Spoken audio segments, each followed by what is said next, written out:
Compared to the hustle of South Beach, Homestead is relatively quiet, but not this weekend. The rev of engines mixed with the electricity of season's end. 2009, it all ends here.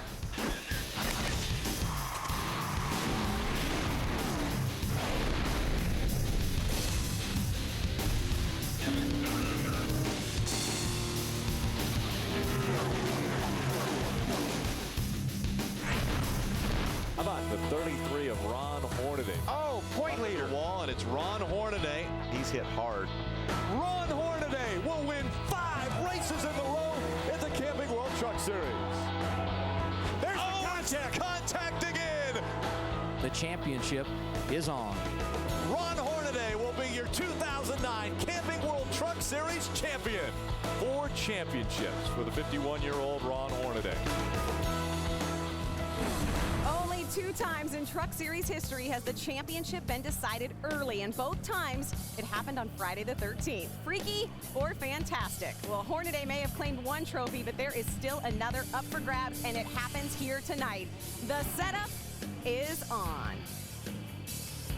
Welcome to the final setup of the 2009 season. Hello, everyone. I'm Krista Voda. So you think all the drama has already been delivered? Well, wait just a second.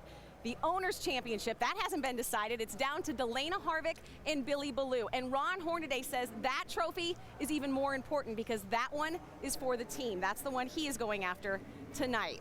In other news, mentioning Billy Ballou, well, Kyle Busch is going to be racing all out tonight as well. He wants to win the Owners' Championship for Billy Ballou because the two will part ways after this race. Now, it's been well documented that Kyle Busch has been trying to start his own Truck Series team. The building, the pieces, the parts, they aren't ready yet, but Kyle is still trying to move forward with that venture. On the flip side of the championship coin, Ron Hornady is losing a key member of his championship team. Truck Chief Danny Stockman. He is being promoted, though. It's for good reason. He'll still be in the Truck Series. He's being promoted to a car chief, to a crew chief, actually. Crew chief under the RCR banner. So congratulations to Danny Stockman. He was with Hornady for both of his last 2 championships. And what about tonight? The big news tonight, our front row. Colin Brown has done it again. This kid has won more poles in the series this season than anyone else. He will be on the front row alongside of him, Chad McCumbee. So look for those two to be strong tonight. All right, let's go back to last week. How did we get here? How did this championship get decided? Here's a look back at Phoenix.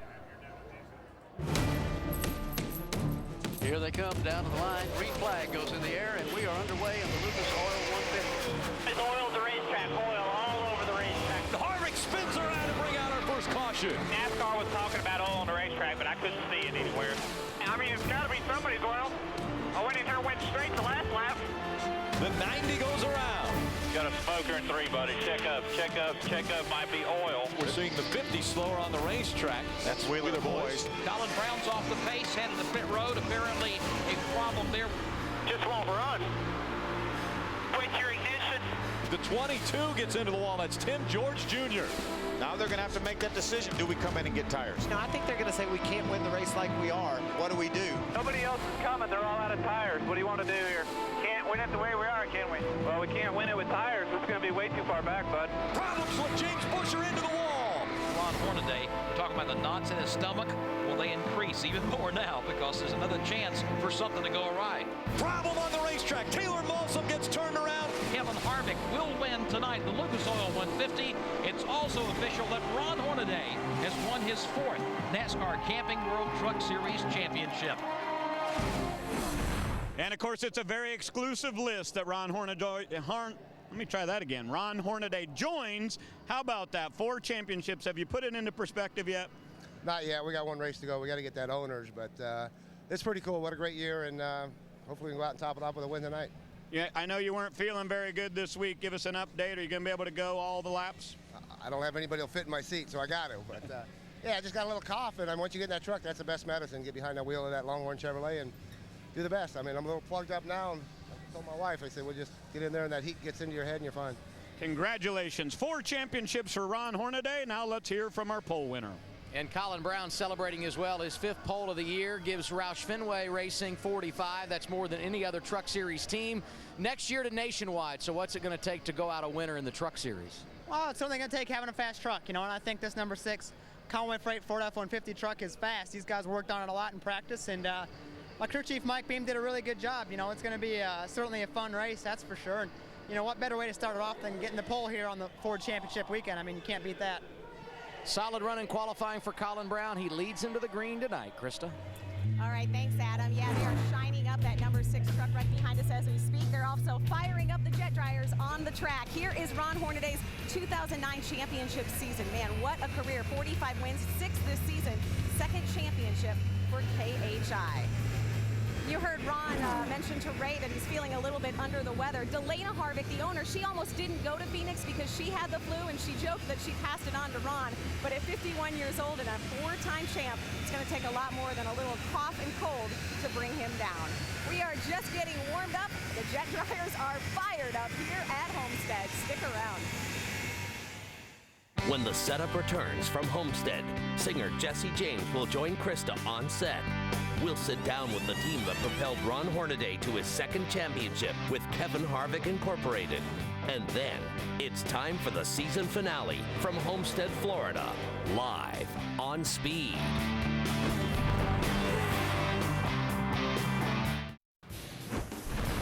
The setup is brought to you by Camping World, the official RV and outdoor retailer of NASCAR. Would like to thank the race fans for all of your support. That was the move of the race right there, all clear. Colin Brown, you just won you a truck race, buddy. Travis Quapple has 4 truck lengths over Kyle Busch. Awesome race truck. Thank you, Jack Roush. 10.5-second win for Eric Darnell. It's been a long time since Ricky Craven has visited victory lane. Carl Edwards makes his final turn. Roush Racing now takes the lead with 29 career wins. Do you think he's happy, guys? Only his 14th start. Rookie Kurt Busch wins in Milwaukee. Greg Biffle is making another statement. We're happy for the first championship for Roush, Ford, and everybody. It's been a great season. There is a tornado today, and the tornado's name has been Mike Bliss.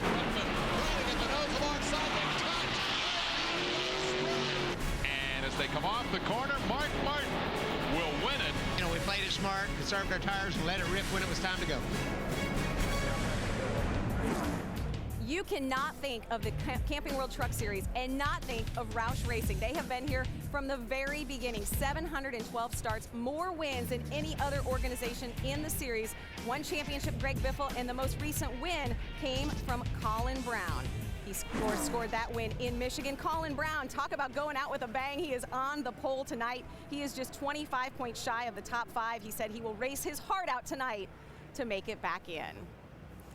Welcome back to the setup. And yeah, when you're racing like there's no tomorrow, because for some of these guys, there isn't. And when there's a title on the line, this track has produced some pretty amazing finishes. Do you remember back to 2003? Let's open the vault and take a look. We're underway with the final race of the season. Big problems. Our point leader gets spun around and hit hard into the wall. I don't believe it. The championship just went away. Brendan knows he was number 1 today. We had a Dodge that could win the championship. Jimmy Smith could kiss my. 3 laps of racing to go for the 2003 NASCAR championship. Here comes Ted. Well, Ted pulled to the inside there. You're not supposed to do that. They are going to black flag Ted Musgrave, and Travis Quapple will win the 2003 NASCAR Craftsman Truck Series.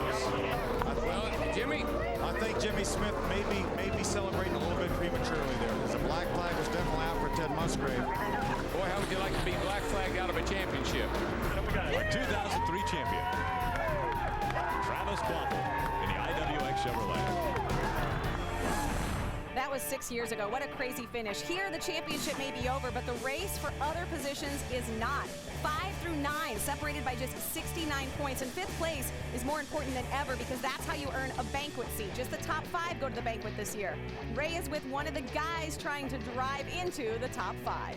And Krista, that would be Timothy Peters. I would say we could call this season a success since you did finally get to victory lane, but how much better it would be if you make it into the top 5? It'd be cool. That way I can get to go to the banquet and celebrate with you guys. But, you know, all in all, this year has been such a great year for myself.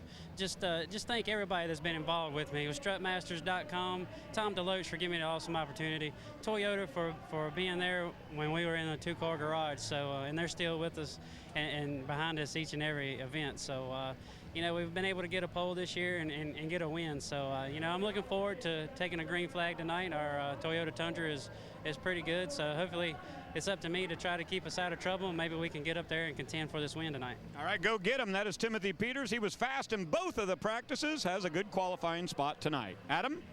And Ray, Johnny Sauter, the man everyone chasing to get into the top 5 in points. He jumped to 5th last week at Phoenix. So this is a wide racetrack. Where is your truck best, low, middle, or high? It's really good until I have to turn the wheel getting down in the corner, but that's one of the beauties of racing at this racetrack, and I think that's why everybody enjoys coming here, is you can race anywhere.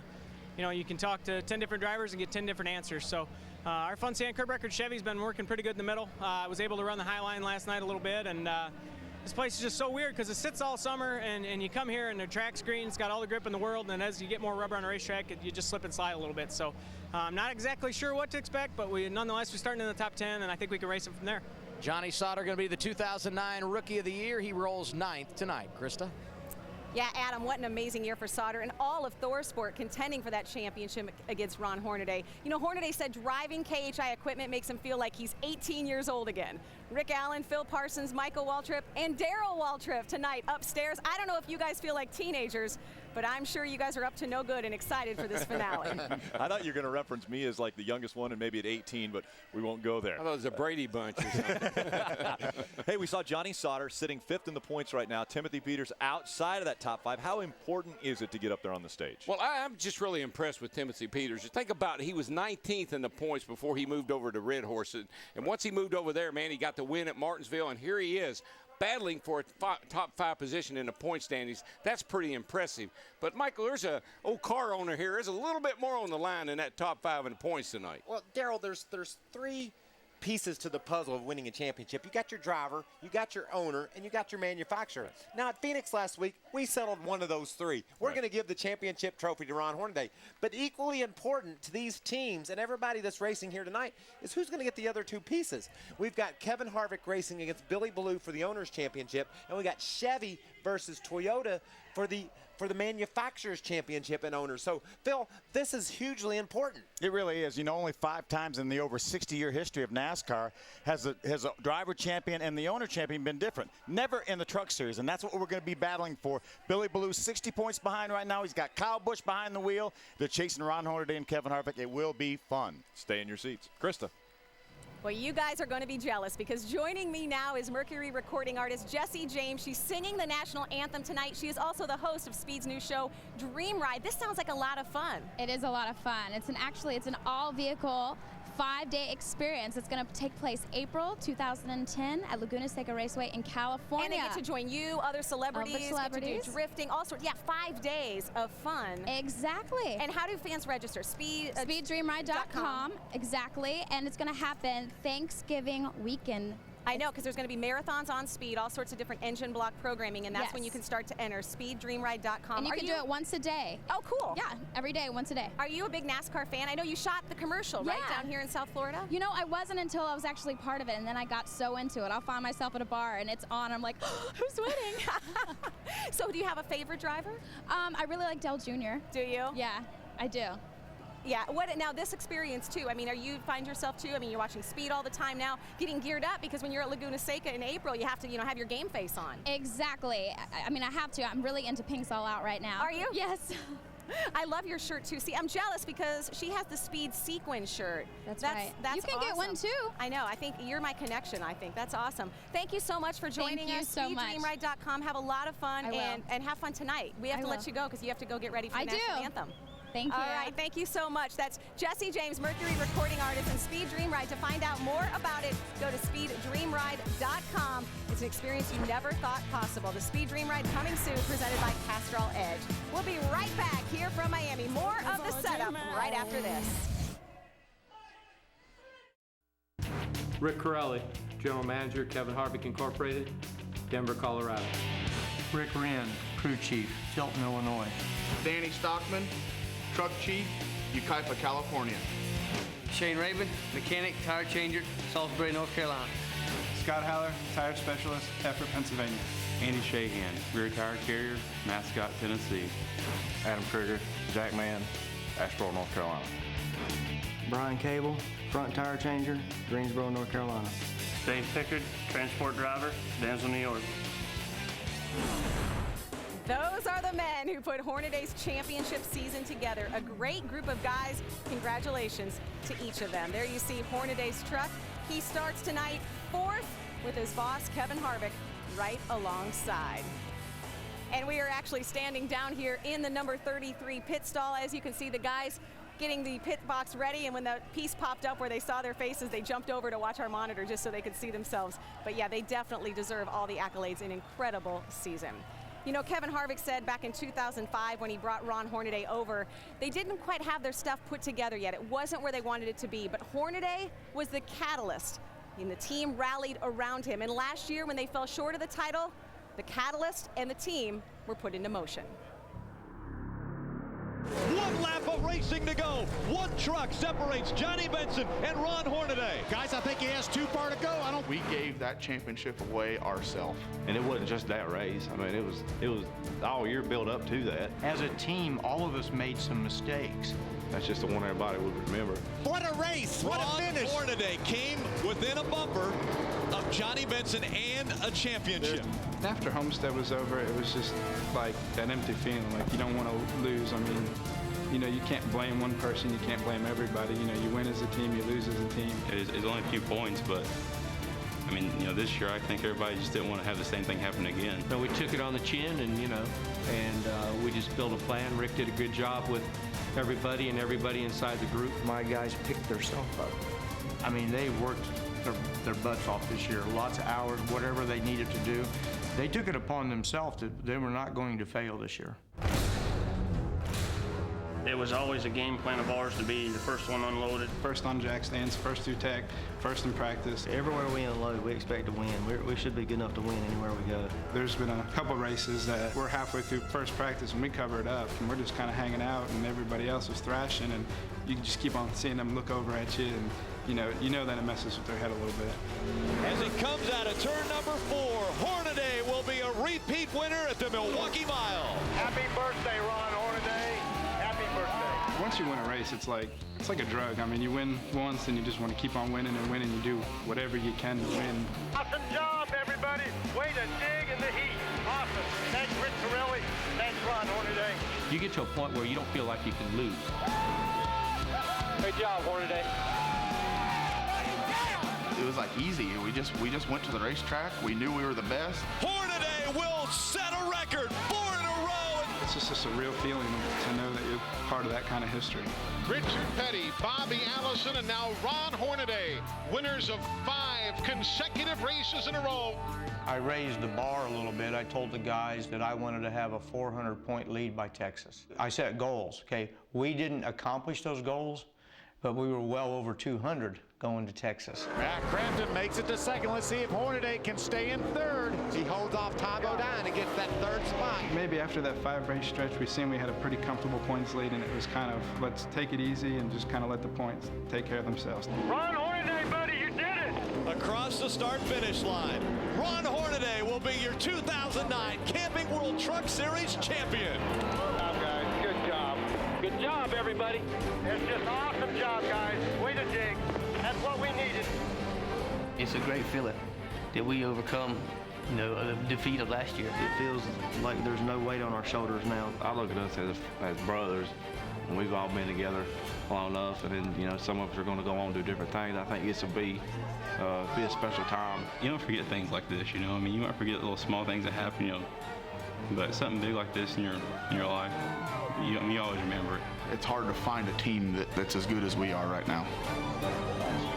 Those are the guys that have heart. Quite an evening of celebration riding around the track here with Kevin Harvick. And Kevin, looking back on this season, pretty hard to top it. It's been a heck of a year for KHI.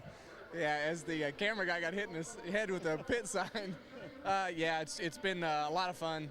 Obviously, Ron and all these guys on the 33 team have done a great job, and proud of all the guys at KHI for everything that they've done for building these new trucks to make sure that we stay up where we need to for next year. So it's been fun, and they've raced for championships the last 3 years, and that's all you can ask for. We look at all these new trucks that you debuted this season, 4 wins and tonight you got another one, and everybody says you're the guy to beat again. Yeah, our Georgia Boot Chevy's been just unbelievable in race trim. You know, I'm sure that they've made some adjustments to get the trucks where they need to be to be up with it. So I think tonight it'll definitely be a good race, and hopefully our truck is as good as it was last night. I'm going to have to get some insurance. This is a pretty dangerous job here, right? I can't even do the interview because I'm looking over my head waiting to get dinged. Well, a tough job out here for my cameraman Brad and I, but anyway, Kevin Harvick, certainly the guy that could be the guy to beat tonight here at Homestead, and later on they'll start the celebration for the championship. Congratulations. Thank you. I appreciate it. Adam? And Kyle Busch has led more laps in Truck Series competition here at Homestead the last 2 years than any other driver. Already some adversity tonight. An engine change means you start in the back. So what's your biggest challenge to contend for a win this evening? Well, just coming up through the field nice and easy and take our time a little bit. And, you know, the past 3 years, you know, we've almost won this thing. And all those 3 years on our first stop, we've come in and raised our truck up. So we'll see if we have to do that here again tonight. But, you know, the Miccosukee Tundra wasn't bad in practice. Harvick's really, really good. So we know that he's going to have to be the guy that we're going to be racing tonight. So we'll see what we can get done and try to get up there towards the end of the race, or even before the end of the race, preferably, and battle these guys out and see if we can't get a win here at the final race. Should be fun to watch Rowdy rally tonight, Krista. Well, Kyle Busch has certainly matured. Nice and easy, take his time. You wouldn't have heard that from him a few years ago. Kyle Busch, he's once again trying for the three-peat. We'll wrap up the setup next. My sweat. Literally, your hat is off. Did you see it? I flicked sweat right into the camera just for you. I'm cuddling with a champion here. Wow.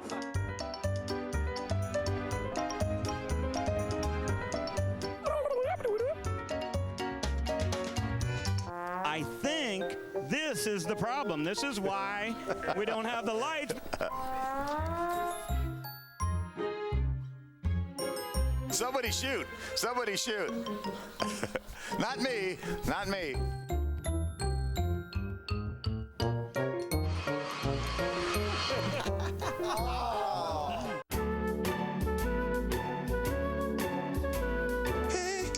Oh, should we do our... What are we talking about? How great of a plan is this? We've got the water spigot right here by the plug-in. Get this thing out of here.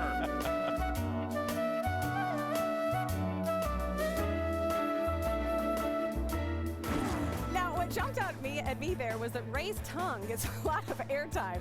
It's championship week. Titles will be decided. Trophies will be delivered. Be sure and catch all of the action. The nationwide race, NASCAR race day on speed, and the Sprint Cup event, all here from Homestead. And judging by that, you would be hard-pressed to find a group who enjoys their job more than our Truck Series team. And a big reason of that, all the men and women behind the scenes, the ones who punch the buttons to bring you the sights and sounds of our incredible show. Now, the big show begins. For the final time in 2009, the setup is complete.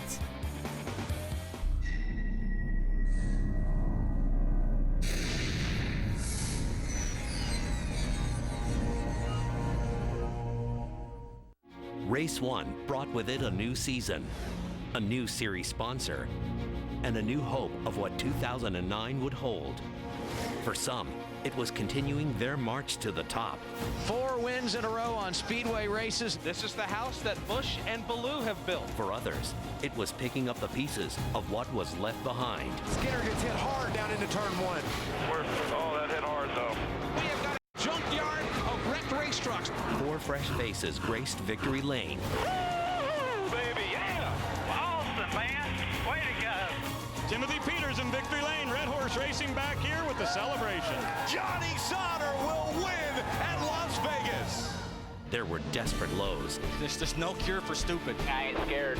Ain't scared at all. Crafton gets into the back of the 33. And emotional highs. That's the most ignorant thing I've ever seen right there. There is still a chance they could win the race if they could just sort it out among themselves. Consistency combined with the mark of history. The real history is being made. Ron Hornaday will win 5 races in the row. 4 championships for 51-year-old Ron Hornaday.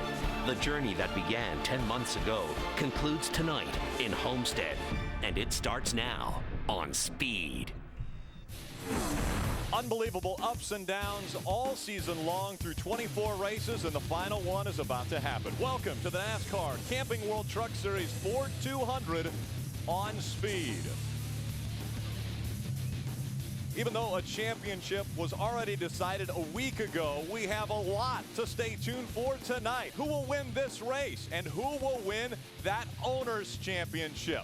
Let's get things kicked off with our pre-race ceremonies trackside. Ladies and gentlemen, please rise and remove your hats as the multi-jurisdictional honor guard presents our nation's colors. And now remain standing as Pastor Scott Claunch from Calvary Chapel of Kendall offers tonight's invocation. Lord God, we thank you for this great race, and we pray for the protection of the drivers and the crews, the families and the fans that are here tonight. We also thank you for this great place. It's a beautiful South Florida night here in the land of the free. And we know that freedom is not free.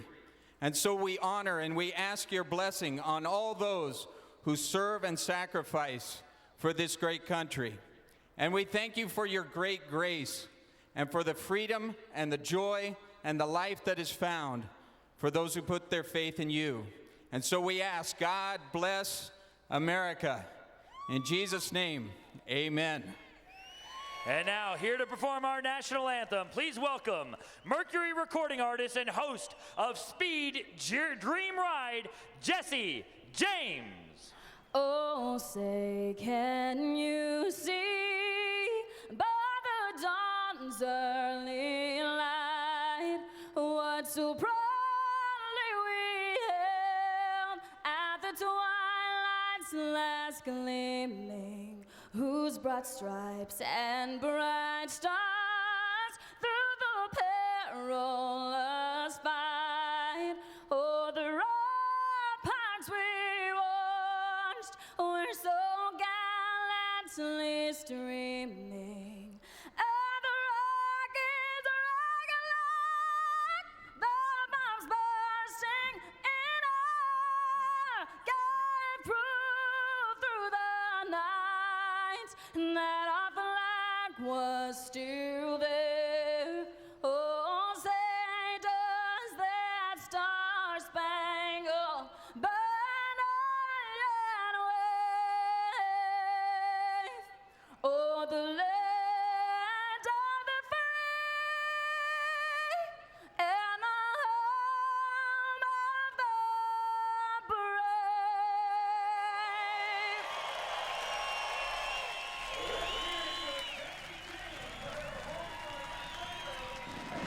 It's time for the drivers to strap in. You need to strap in at home as well. The Ford 200 is coming up next.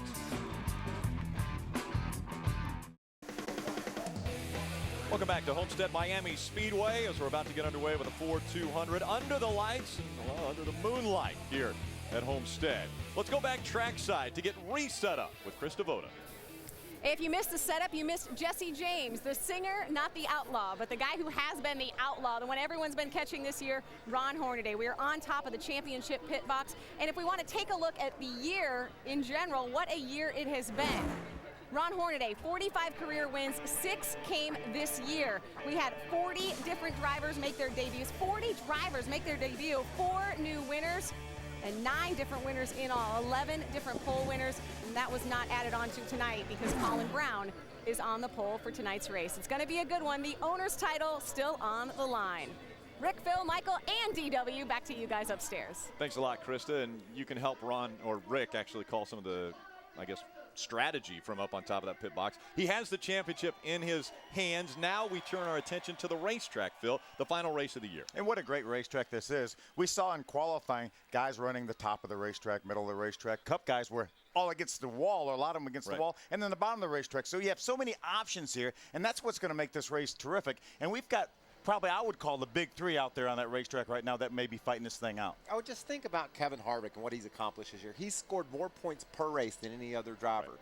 Kyle Busch, the second most. The third most, our champion, Ron Hornady. So Ron knows he's got his work cut out for him when he shows up to race against Kevin and Kyle. Darrell, you were fortunate enough to win 3 championships. You never had one clinched like Ron does heading here to Miami. Yeah, a lot of pressure you were under. Yeah, but you know what? Coming in here tonight with the championship sewn up, you can go win the race. And very seldom do you have that luxury. Sometimes you got to win the race, maybe hoping the other guy has trouble. But when you come in here with it already locked up, you can go out there tonight and have fun, baby. And you know what? That owner's championship might be important to Kevin, but winning this race is important to Ron. Yeah, Ron Hornady obviously wants to win the race, but Colin Brown also wants to win the race. He won the pole. He'd love to get back into victory lane. Let's get the engines fired up. We go back trackside. Race fans, are you ready? The time is now. It's time for those most famous words in motorsports. Here to give the command, please welcome Ford F-150 Product Marketing Manager, Brian Bell. Drivers, start your engines! Crank it up. Okay, Kevin. All right, Horn, fired up.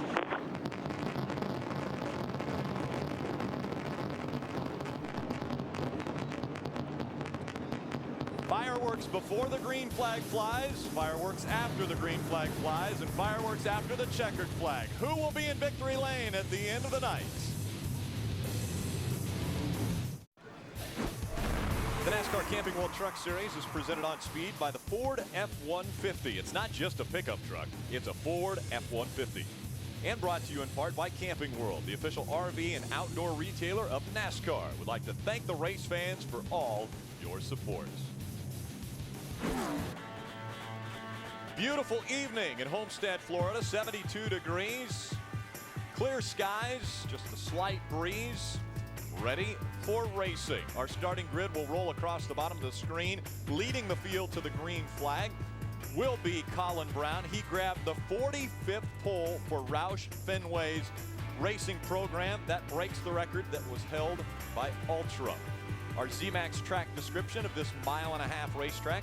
The biggest thing is the banking in the corners, 18 to 20 degrees progressive banking. One of the few racetracks in the country with progressive banking, and that's why we see guys running up against the wall as well as down on the bottom. Yeah, when they threw the green flag for practice yesterday, first guy went in the corner, one went straight to the wall, one went straight to the apron. We're going to see that all night tonight.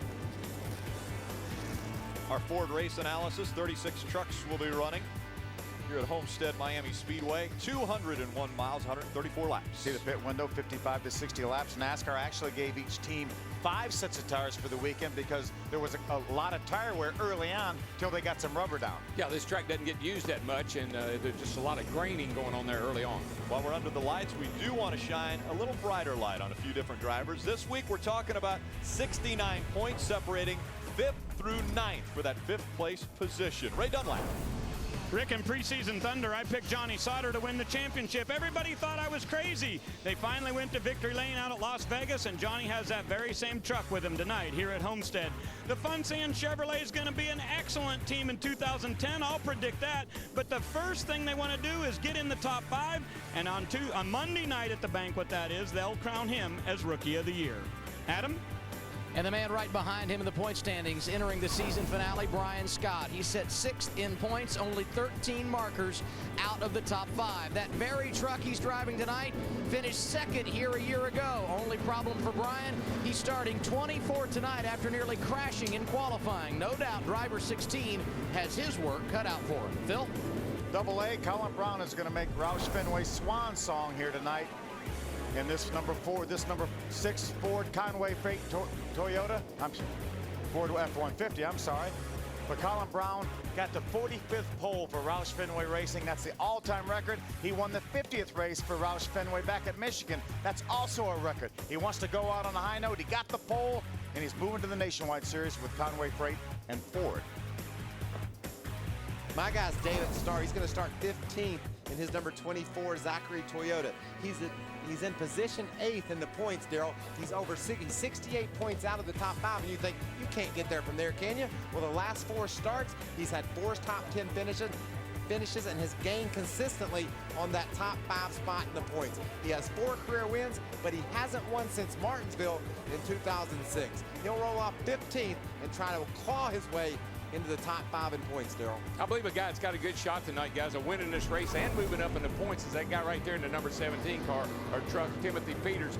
Think about this.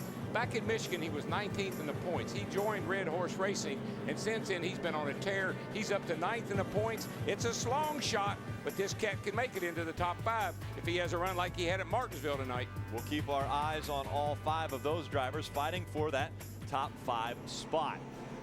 Ford on board, carried by Colin Brown. He'll start on the pole positions. We'll see what that looks like. Johnny Sauter will start in the 9th spot. He'll also carry one of our cameras.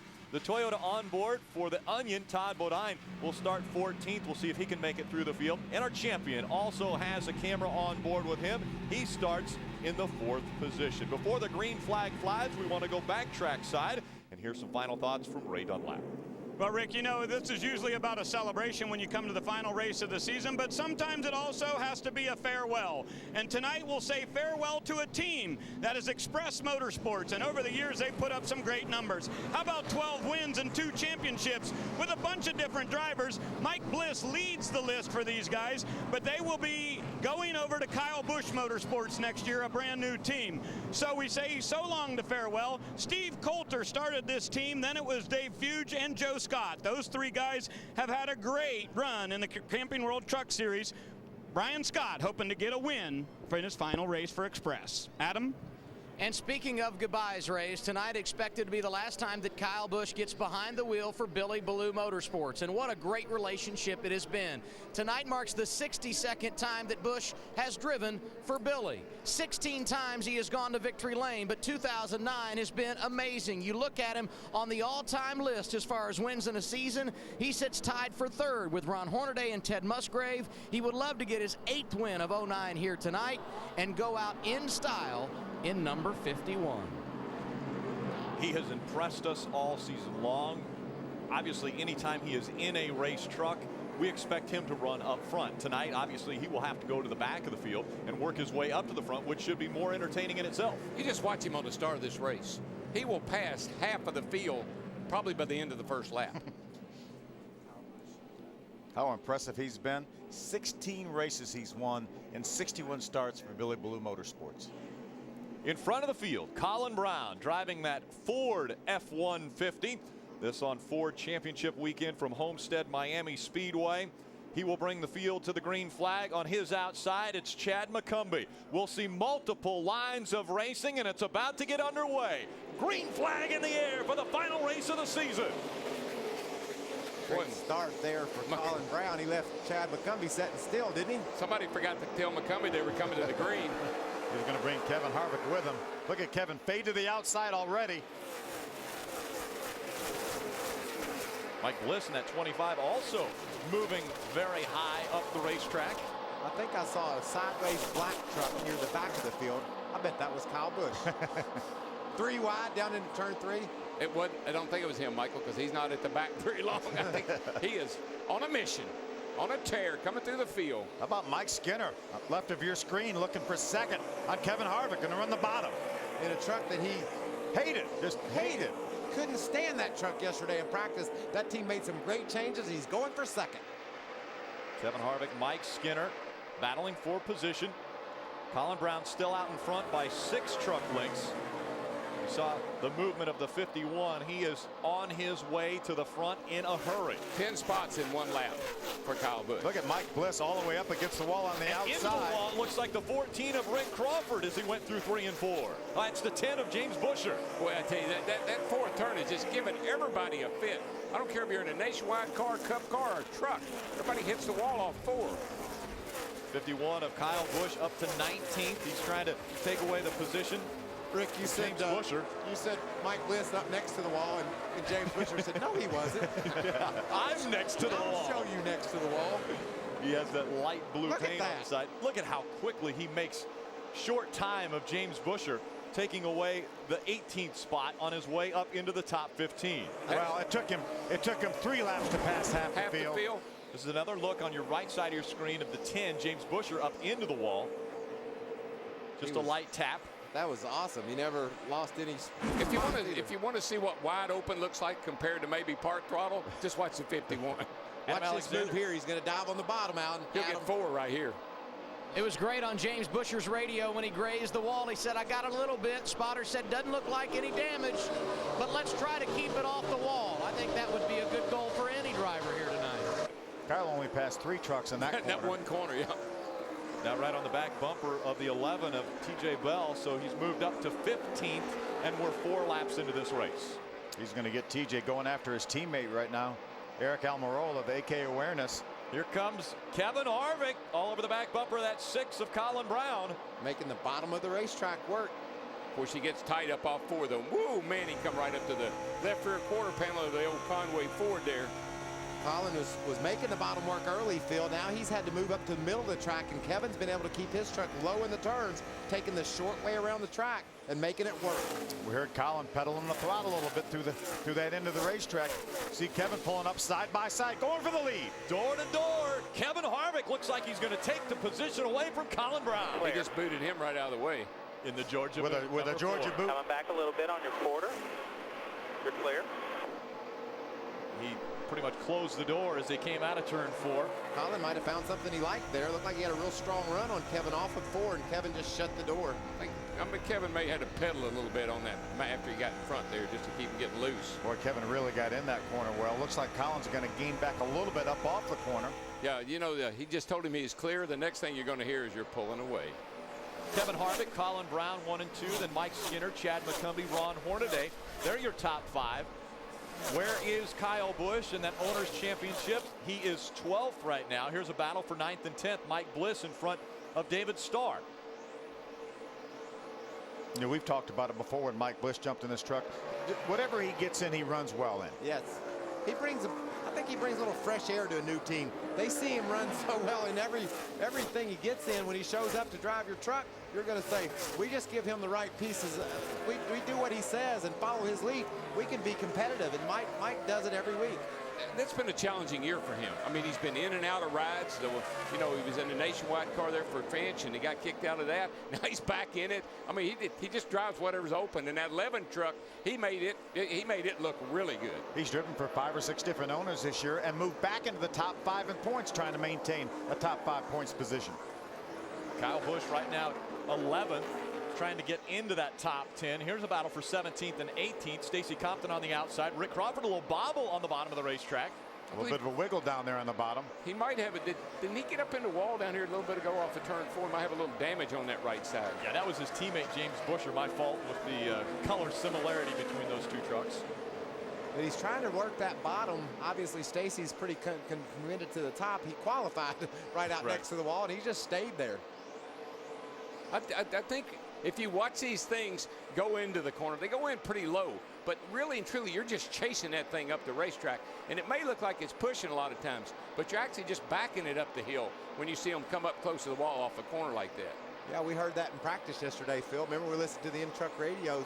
Truck went down the corner, went straight to the wall. We thought he was pushing. He said, I was chasing the back. Yep.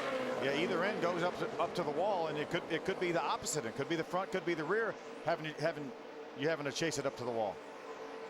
Okay, I'm also making a good move through the center of the corner there, closing in on Rick Crawford. Those trucks are running along inside the top 20. There's your leader, Kevin Harvick. Crawford has dropped back 6 spots. Kevin Harvick, he's the man moving forward, though, after starting 3rd with a great start of this race. Here's a good battle for the 5th position, Ron Hornady.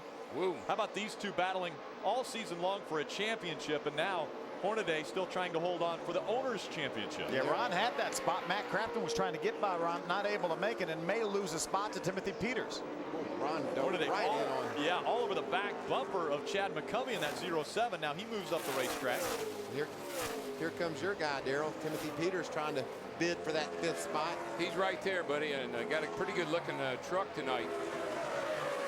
We talk about that battle for the top 5 in points as they run right now on the racetrack. Colin Brown has jumped up 2 spots into that spot. He's got about an 8-point cushion right now over Johnny Sauter, but we've got a long way to go. You see how Hornady got by McCumbee? I mean, he just stuck the nose of that truck right under him. He made him get out of his way. Take a little of the air off of that spoiler. Hornady's like the bottom of the racetrack. Kevin Harvick looks like he could run anywhere on the racetrack as he begins to pull away almost a 2nd lead over Colin Brown. Ryan Newman wants to watch. He's won in this series before. Kevin Harvick's handling down that straightaway, too.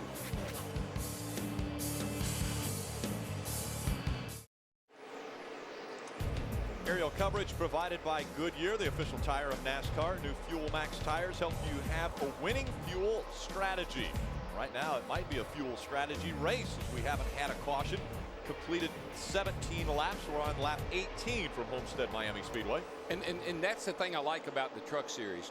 You have got to be thinking about tire management and fuel strategy from the drop of the green flag. And remember the rules. One more time, we're going to have the same rules where you cannot do both on any pit stop. You cannot change tires and fuel on the same pit stop. This is the last time we're going to have that. Side by side right now for 4th and 5th. Ron Hornady sneaking just in front of that 88 of Matt Crafton. These two have been trying they've been going at each other pretty hard here. Yeah, they've been trying to figure it out for a long time. Timothy Peters has been sitting there watching, looking for his opportunity. Here comes Kyle Busch, too. Back top of your screen there. He just joins it right behind the 13 of Johnny Sauter. It only took him 12 laps to get into the top 10. Now he's running 8th. They really just should make him start in the rear every week. Now, it's just so much more fun to watch. You mentioned tire management. Now, is there also an issue with maybe wearing his tires out a little quicker? Well, when you're going faster than everybody else, you'll probably wear them out a little quicker. Ray Dunlap. Rick, normally at the beginning of a race, you'll see Kyle Busch come in. They'll raise the hood and drop the rounds down a little bit on the front because he really likes that splitter to drag the racetrack. But he's telling them on the radio it is not down enough on the right front. So Richie Waters told him we'll put a little bit of air in the left rear, and that'll help maybe pin the front down for you. Kyle said, I don't know, the way we're going right now, it's just not that fast. I don't know if he's watching the same show we are. Well, lap time wise, he's as quick as the leader right now. That truck is up a little bit. Yeah. You can see that the daylight underneath that truck compared to say, the 13 truck of Johnny Sauter that's behind him. That's really unusual, too, to see that truck all hiked up in the air. Don't they usually have to pit and raise it up? And raise it up, exactly. That's why Richie said he wasn't worried about starting at the back because he knew he'd have to come in probably raise the truck up. Timothy Peters just in front of Kyle Busch. Mike Skinner, that X-side number 5. He took second away. Man, he gets a great run off turn 2 over there, heading down the back. Colin lost a little bit of momentum trying to get by the lap trucks of Brad Sweet and Nick Tucker. Yep. Skinner took advantage of it. Skinner's truck is actually, compared to the way he looked qualifying, it looks pretty nice now, Adam. It does, Darrell, and he drove right under Colin Brown, as you saw there a moment ago. Colin has drifted back, free in the center, or free rather in, tight in the center, the word for Colin Brown. So despite the fact he started on the pole, they have got some work to do as he drifts behind leader Kevin Harvick even further. 3 back 88. Right behind him, that 88 of Matt Crafton. Because Terry Cook is not in this race, Matt Crafton now has the most consecutive starts in the Camping World Truck Series at 222 races. That's a pretty good. 2001 is when Matt became a regular in the Truck Series, and he's run every race since. And he liked his truck a lot after practice yesterday as well. He thought he had a good truck for the race tonight, and he's proving it right now, driving around the pole sitter on the outside of Colin Brown. Takes that spot away. Adam Alexander, Chad McCumbie's dropped back to the 12th position. What are they talking about? And that's not good after he started second, only 24 laps in. Chad came on the radio, said simply too loose in the turns. And I talked to Bobby Dotter, the crew chief, earlier today. You see Chad running left of your screen with Brad Sweet on track. And Bobby said, we want to race good. We have worked so hard on qualifying trim. They had another great qualifying effort this evening, but we want to race good. And unfortunately for this race team, a little too loose in the early going. Their hope, with the more rubber that is laid down, the track will tighten up and this truck will come to him. Only time will tell as Kyle Busch goes to the outside of Hornady for position. But you know, the way things are with these rules where you got to qualify the thing the way you race it, you got to give up a little something. You got to give up a little bit of something when you're qualifying to have a good race set up. So sometimes qualifying on the pole is not a good thing. Well, we liked the way his truck looked perfect for qualifying, didn't it? It never bobbled, and we said that might not be good for later in the night, and I think he's experiencing that right now. He's feeling that truck tighten up with him. He can't get where he's going because it was too good in qualifying. All right, here, you talk a while. We've got a guest in the booth, and Darrell Waltrip, this is not very often that he would hand off his headset. Don't say anything bad about me. Daryl said not to say anything bad about him. Ladies and gentlemen, we have Bobby Allison, 1983 Winston Cup champion, in the booth with us. Well, great to be here, guys. And you know, I'm really pleased at the whole thing going on here. You know. And you're the Grand Marshal, right, for Sunday's race? Wave the green on Sunday and send those guys off. That's going to be neat. You know, Bobby, we mentioned your name earlier in this broadcast because Ron Hornady joined the likes of you and Richard Petty earlier this year, winning 5 races in a row. I mean, that is fascinating. How did you feel about that when you saw Ron make that accomplishment? Yeah, I thought that was really neat. You know, it's been a tough time getting there, you know, no matter who it is. You know, it just ain't easy. And, you know, Daryl's had a lot of good wins and everything. A lot of guys have gone after it, but to get those 5 wins in a row is pretty special. Back in the early 70s, you won 5 in a row that year. Richard Petty won 5 in a row that year. Racing back in the 70s, it just seemed like it was so much fun. Well, it was. It really was. You know, there wasn't a whole lot of money there, so you had to enjoy what you were doing. It for fun. Isn't that right? You know, Bobby, and I bet you don't remember when Richard won his 5 that year. Do you know who won the next race to stop his streak? I think it was me. It was you. Yeah. And guess who won the race to stop your streak? It probably was him. It was him. It was him. You had a very good banter back and forth between the two of you. Yeah, we really we raced hard. You know, had lots of good races, and got to do it for a long time with a lot of people. And it still is just really so neat. You know, lots of things have changed, but the activity out there when the green flag goes down is still the same as it was. Well, I remember vividly back in the early 80s, you and DW battling for championships, you winning yours in 83, and certainly the successes you had in your career were a lot of fun for everybody to watch. And darn, it's really good that you joined us up here. Good weekend for Bobby. Well, and I'm pleased. You know, the other thing I'm going to do, in the morning I'm going to fish with the Daryl Gwynn my hot rods, hot rods and reels, and Daryl Gwynn is one of my heroes too. You know, the guy is just really a neat guy.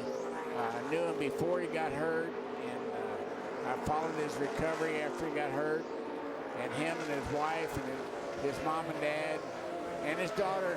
You know, just I've just really enjoyed them, and I really enjoy what they're doing, and of course. It's fun to win those fishing contests, too. I've done a few of those. That's a neat deal. Old Daryl won one here a year or two at one at Daytona. That was pretty neat. But this one here tomorrow morning will be a fun event. And then the race activities tomorrow will be good. And then Sunday will be the big show, you know, the deal for the year. Yeah. Looks like a caution's out. We have a caution on the racetrack, the first one. Here on lap 32.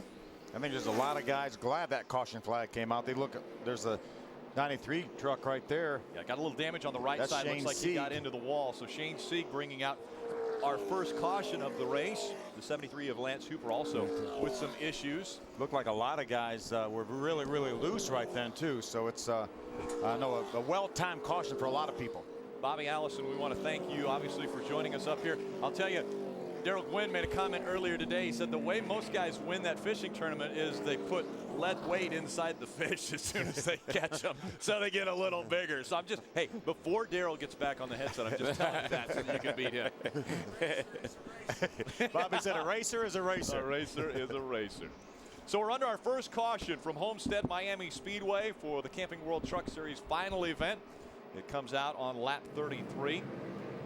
Out in front of this field, it's Kevin Harvick, Kyle Busch that moved all the way up to the second spot. Matt Crafton third, Timothy Peters fourth, and Ron Hornady fifth. While we were talking to Bobby, there was people coming and going in that top 5. When Matt Crafton was coming and Skinner was going. And Bliss speaking of coming, they are coming to pit road. Adam Alexander. Johnny Sauter running inside the top 10, but he is not satisfied with his truck. You see the 13 Fun Sand Chevrolet bottom of your screen. He said loose in, tight off. Joe Sear Jr., his crew chief, said, which is worse? He said, don't make me any tighter off. They're going to put 4 tires on this time. They will come get back and get gas and make an adjustment, Ray. There'll be an air pressure adjustment for sure on that number 51 of Kyle Busch to try to help him roll through the center. On Kevin Harvick's truck, they're going to take air out of the right rear and put a little bit in the left rear. They're putting scuffed tires on this Georgia Boots Chevrolet, and he's going to heap them stickers for later. Kevin Harvick winning the race off pit road. Bit of a problem there with the jack on the right side of Ron Hornady's truck. Look at all those trucks getting out ahead of Hornady. Just remember, this championship battle for that owner's title certainly still in doubt. Kyle Busch up to second, Ron Hornady all the way back to 8th. Ron's got to finish 9th or better to lock that baby up.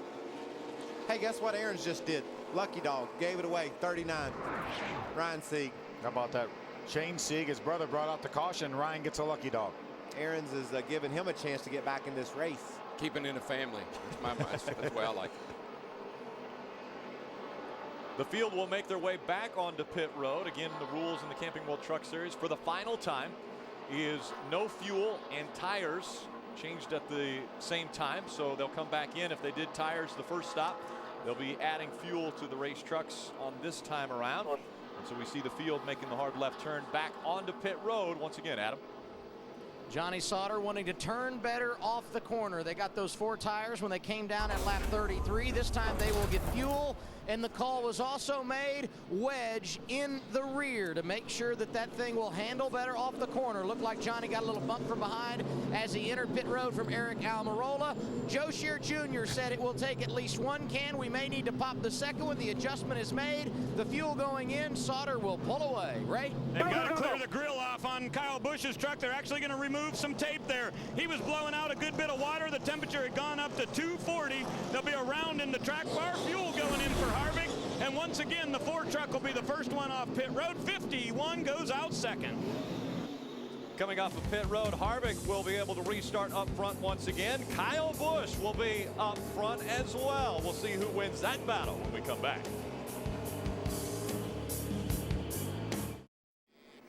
Sunday on Speed with the title on the line. NASCAR race day heads to Homestead. Wendy Venerini sits down with championship contenders Jimmy Johnson and Mark Martin, along with their owner, Rick Hendrick. NASCAR race day built by the Home Depot, live on Sunday at 11:30 Eastern.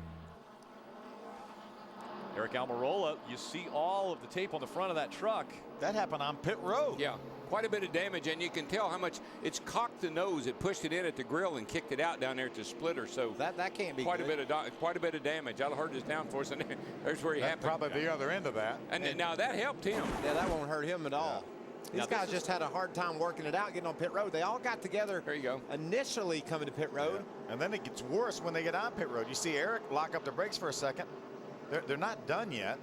There was some contact there, and now they're on pit road, and it, like you said, Phil, not done. Here it is. That was where the most extensive damage got on the 15. Green flag back in the air on lap 37. Again, it's Kevin Harvick, Kyle Busch, Mike Skinner, Matt Crafton, and Johnny Sauter, your top 5. Pretty good matchup now, I think, between Kyle and Kevin. I think they trucks are pretty equal. They should have a pretty good go of it now that they're up front by themselves. And other guys, worked on their trucks. We saw Mike Bliss and Timothy Peters all having strong runs, and maybe an adjustment here or there. We could see some other players in this thing. Matt Crafton looked good there early on. Timothy Peters was looking pretty good. Made a nice pit stop. Didn't lose any spots. See that 88, Matt Crafton up into the 3rd spot. Battling for that position with the 5 of Mike Skinner, those two side by side on the track. You think Harvick looked in his mirror on this restart and said, okay, Kyle made it. Time for me to up my game a little bit. Business going to pick up. I just think. Problems on the racetrack. The 41 gets turned around. That is Dan Brody. Caution flag flies once again. Any damage? I don't see anything on the. Doesn't look like the truck's damaged. It doesn't look like it. Got a left rear tire down there, obviously. The right, both left sides. Good chance the right sides are too. Looks like the right ones are all. You might have 4 flat tires on that car. Take another look. In the middle. Ooh, you know what? Just gets sucked around, man. Dan said, what are you doing over there? Brett Butler made a strong move to the outside. Just sucked that back end around on that truck. There's our Aaron's lucky dog. Ricky Carmichael had a little bit of problem in qualifying and gets back on the lead lap here in the early going.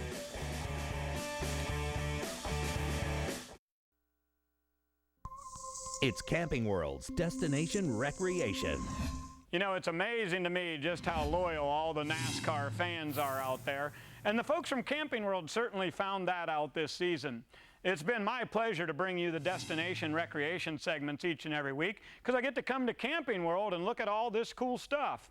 Now, we hope you've enjoyed the 2009 NASCAR Camping World Truck Series season. And although racing's almost over for this year, Camping World is always here for your RVing needs.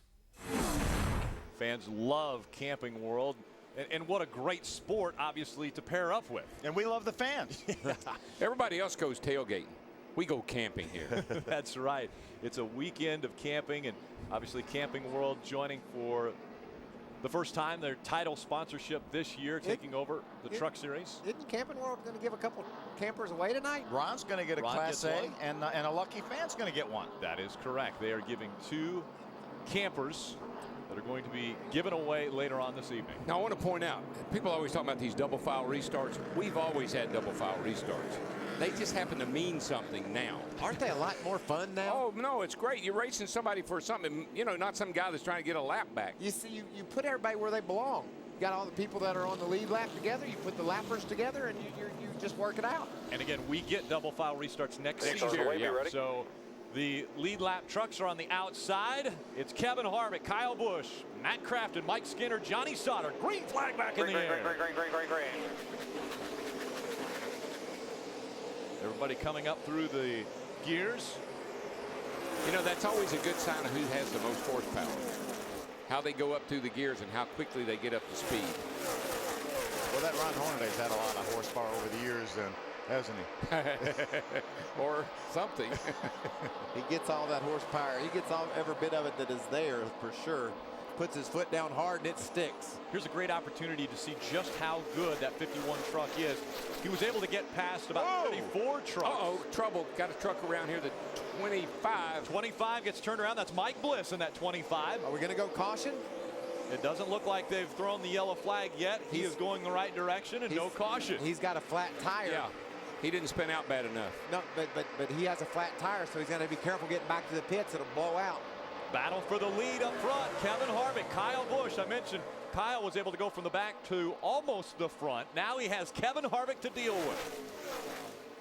And Harvick has Kyle Busch to deal with. Yeah. Kevin Harvick sees that 51 in his mirror. How big of a feather would it be in old Matt Crafton's cap to get up there and race these two? These two are the superstars of this sport. Crafton's had a solid year. Hadn't been able to get to victory lane yet. Just done everything right all year long, but can't match the pace of Ron Hornaday. But tonight could be a big night if he can get up there and beat those two. Sure could.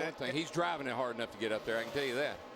He likes that high line. He's been making that high line work. And for Kevin Harvick, remember, this is his prototype truck for next year, 2010. So he loves this opportunity to see how that truck stacks up against probably, you know, obviously one of the most fierce competitors we've had in the Truck Series over the last 4 or 5 years. We've seen Mike Bliss has been able to make it onto pit road. This is the spin in the right side. Just lost it. I mean, there's no contact or anything. It looked like the truck was just really, really loose, and it came around on him. Boy, did he luck out by not getting T-boned there. Not hitting anyone or anything. Watch this now, right to your screen. This is Ron Hornaday earlier. You're going to try to get up in line there. Colin said, hey, wait a minute, I'm there already. He tried to crowd Colin out. Colin said, I'm in here, but we're going to have to work this out. That's a game of chicken. You know, are you going to let me in or not, or am I going to have to hit you? Look at Timothy Peters on the high side. Woo, Timothy, not enough room, dude. Yeah, it looks like Colin Brown, that truck is wiggling quite a bit. You see the 25 of Bliss back on the racetrack. Timothy Peters able to move by that 6 now. Game of inches at 175 miles an hour. Those guys playing chicken at 175. That's fun to watch. That was impressive right there that he was able to squeeze through there. Adam Alexander, looks like that 6 has got his hands full. Early on, Rick, we reported 3 in, tight in the center. Late in that first run, prior to that first caution, he said it is loose all around. They made a number of adjustments when they pitted at lap 33 and 34. but he continues to talk about the truck being loose. Brown has brought back to 8 since the restart. Remember we talked earlier that when Colin Brown was running up in the top 3 or 4 that he had made his way as they run into the top 5. Well, right now Johnny Sauter has that 5th position in points if the race were to end right now. With a pretty good cushion though right now over Colin Brown, who is in 6th. Actually, Colin Brown just lost another spot and lost that 6th position to Brian Scott just in the last few moments. 30 points separating now Johnny Sauter. It just watching trucks, it fascinates me. That truck looks so good qualifying. You'd say, that guy's got this race under, he's got it in the bag. And here he is struggling in the race because of the impound. Mike Bliss came down pit road, lost 2 laps, changing that flat tire. 22 trucks on the lead lap, only 3 off the racetrack. Shane Sieg, Richard Harriman, and Mike Garvey all off the track. We got a great battle raging here for the 5th spot. These guys 5th, 6th, 7th, and 8th. Colin Brown running in the 8th position. We see him running on the back bumper of that 13 of Johnny Sauter. Then Timothy Peters up there in the 17. Again, those 3 trucks all fighting for that 5th position. Here's a battle for 10th and 11th on the racetrack. Chad McCumbee able to get by the 30 of Ty Bodine and the Copart Toyota to take over the 10th spot. Stacy Compton is up to the 12th spot. He's still riding that high side, Phil. He has been since practice. He's committed. Adam Alexander, Todd Bodine won this race a year ago. Does he feel confident about this week? Rick, when he won the race last year, he started 18th. No one has ever started that deep and won this race until Bodine did it last season. So starting 14th this evening, not a major concern. However, the truck not handling as he would like. Loose on that first run. They made a couple of adjustments, wedge and air pressure. He continues to talk about the 30 being loose as you see Stacy Compton closing from behind. Timothy Peters trying to take the spot away from that 33 of Hornady. That's to get into the top 5. Timothy Peters breaks into the top 5. Now Ron Hornady drops back to 6th. Ron rides that low line. He likes it down on the bottom, and you can see Timothy and most of the guys that are pretty fast, they're rim riding around the top. Watch the momentum. Get so much more momentum down the straightaway when you run high like that. They came off the corner fairly even. Timothy gained about a truck length and a half down the straightaway. Look where our leaders are committed to running. They're right out next to the fence. Kevin Harvick has a half a second lead over Kyle Busch. Matt Crafton running 3rd. Skinner is 4th. And Timothy Peters into the top 5. Ever since the drop of the green flag, it's been door-to-door racing and a battle for the lead.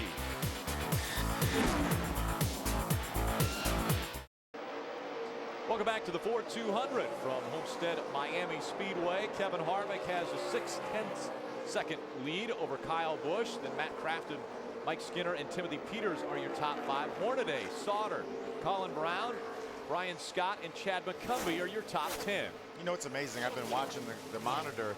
About every lap, those 2 trucks, the 4 and the 51 of Harvick and Busch, are within a half a tenth of each other. Yeah, and one lap, one guy's faster and the other Caution on the guy's racetrack faster. to 73 into the wall. That's Lance Hooper. We saw him have problems earlier. And now into the wall he goes to bring out our 3rd caution. Right front tire's down, and obviously he's made a heavy contact with that right side. I don't know if that's what put him up there or not. We've seen a lot of people scrub that wall this weekend between the 3 divisions that's been out there on the racetrack.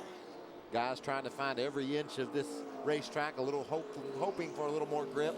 Probably Darrell just got a little wide, got against the wall, and blew the tire out. Yeah, let's see what happens here. Maybe we get a shot of it. Right along with Ron Hornady. Let's see if he just drops down and takes off. Oh, yeah. Oh, yeah. It went down. That could have been a result of some contact into the wall earlier. We saw him get a little bit into the wall, and obviously enough that caused some problems for that 73. Lance Hooper now on pit road. It's been about 25 laps since these guys put tires on. What do you think now? You know, do they want to put them on this soon? I think I want some gas. Definitely want some gas because you're halfway through a fuel run. I think it would depend on how the tire wear has improved with, with practice, qualifying for the all 3 series. Maybe the tire wear has improved to where you wouldn't have to put them on right now, but that's a factor. Looks like the 33 is, well, at least they're showing that they're going to put tires on the Aaron's Lucky Dog. Michael? Mark Davis going to get a lap back. We saw lucky dogs away this year, haven't Oh, we? yeah. Aaron's? A lot tonight. Aaron's cares. Let's see what happens on pit road. We're going to get gas. We're going to get tires. What are they saying, Adam? A number of teams talking about getting tires here, Michael, but not the 13 of Johnny Sauter. Joe Shear Jr. said we don't have enough laps on those tires. They want to fix the nose. The water temperature is down to 160, so they want to get this thing warmed up. They're going to make a wedge adjustment to help him. He's tight off the corner, and they're going to put in some gas. Ray? Kyle Busch showed that they were going to change tires, but decided not to at the last second. Kevin Harvick had already made that commitment, so they're putting 4 Goodyears on there. Kyle Busch is going to beat the 4 out significantly as he went fuel only. He'll be the first off of pit road. Harvick's going to go out about 6th or 7th. You know something? It's really when you put fuel in a truck and you don't put tires on, that can be a really evil thing to drive with all that weight added to those old tires. Obviously, some problems here with the 30 truck. Todd Bodine's got the hood up. He's jacking. You know, it looks like they're making a chassis adjustment here. You see the guy turning. It looks like it might be changing a shock even. Some major project going on. Looks like a shock change to me. Todd Bodine again, our winner from a year ago, and now with the major changes they're having to make, he must not have liked the handling of this truck at all. Well, you know, Phil, these guys showed up with 5 sets of tires. We know they burnt up 1 during practice. Chances are they burn up 2, which would leave them 3 sitting in the pits. We still have a lot of this race left. 75 laps to go. I mean, almost 3/4 of it. I mean, we still got a lot of racing to do, and I don't know if I like being down to 1 set of tires. I'm not sure I do either, but every one of these trucks coming back down pit road had to have put tires on here this last time around, Adam. And Brian Scott actually went no tires the first time. He's coming back for tires here because they are concerned about a long run and not having tires. Colin Brown got tires on his first stop. This time they will come down pit road, fuel the machine, and they will also put wedge in the right rear. The reason for that, he has been very, very loose, Ray. And it'll be fuel only down here for the KHI trucks. The Longhorn Chevrolet in the middle for Hornady, getting a splash there. Kevin Harvick already on his way out. Harvick will be the first off of pit road of the guys that came back. There was quite a few trucks that stayed on the track, including Kyle Busch, David Starr, Johnny Sauter, Taylor Malsom. Mario Goslin also stayed on the racetrack. We'll be back.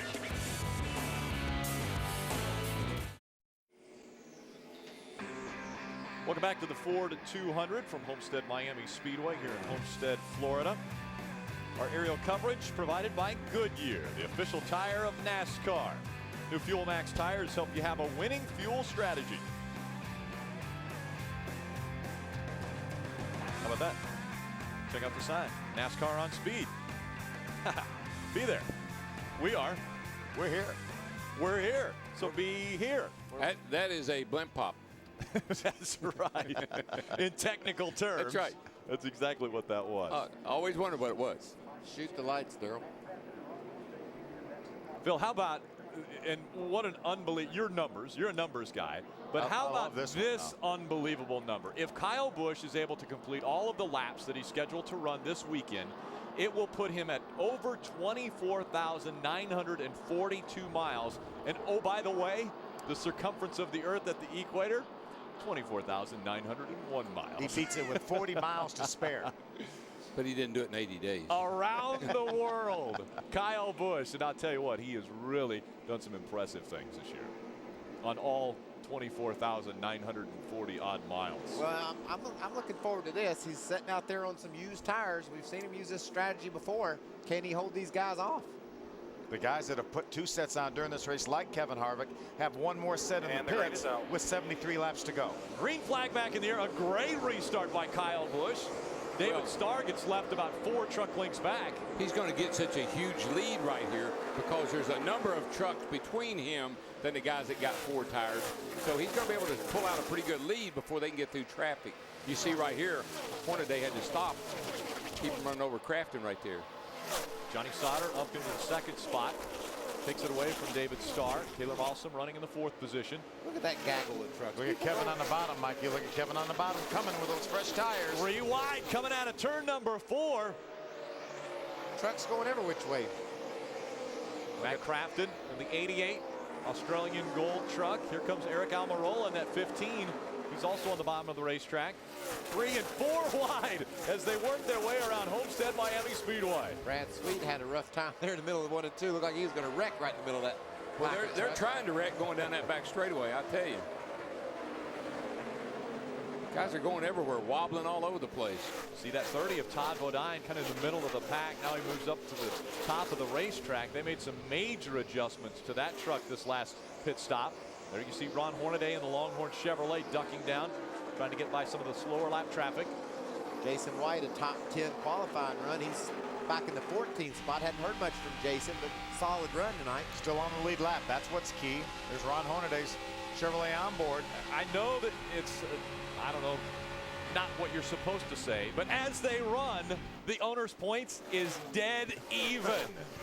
Kyle Busch, Ron Hornady, if they were to end this way, which they won't, the 51 would win. They could. They could end this way. They could, but it's not going to happen right now as we're only on lap 66. And the weather's perfect. The weather is perfect.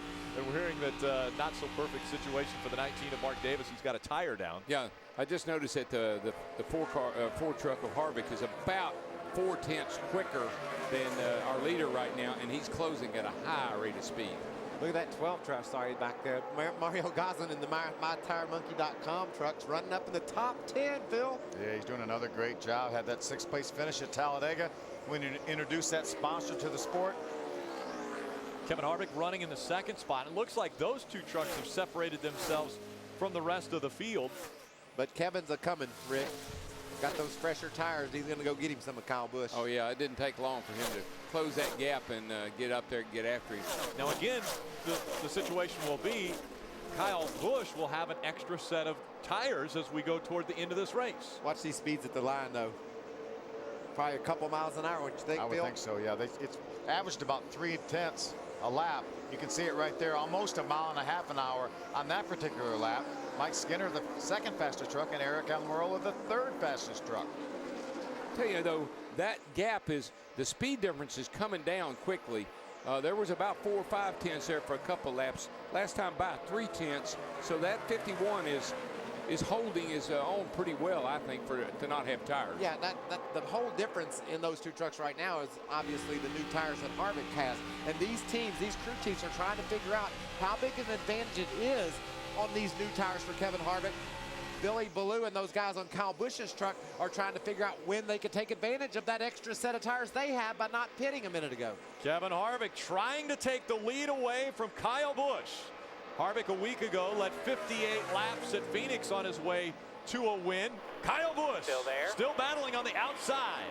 It's going to be to no avail. Kevin Harvick's just going to drive right by with those fresh tires. Remember last week, Kyle Busch, Richie Waters had an extra set of stickers in the pits. Kyle said, we don't have enough time to pass enough trucks. We're going to have to stay out here with what we had.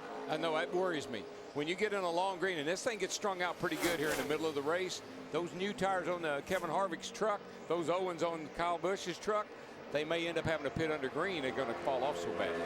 Ray, what's the 51 team saying?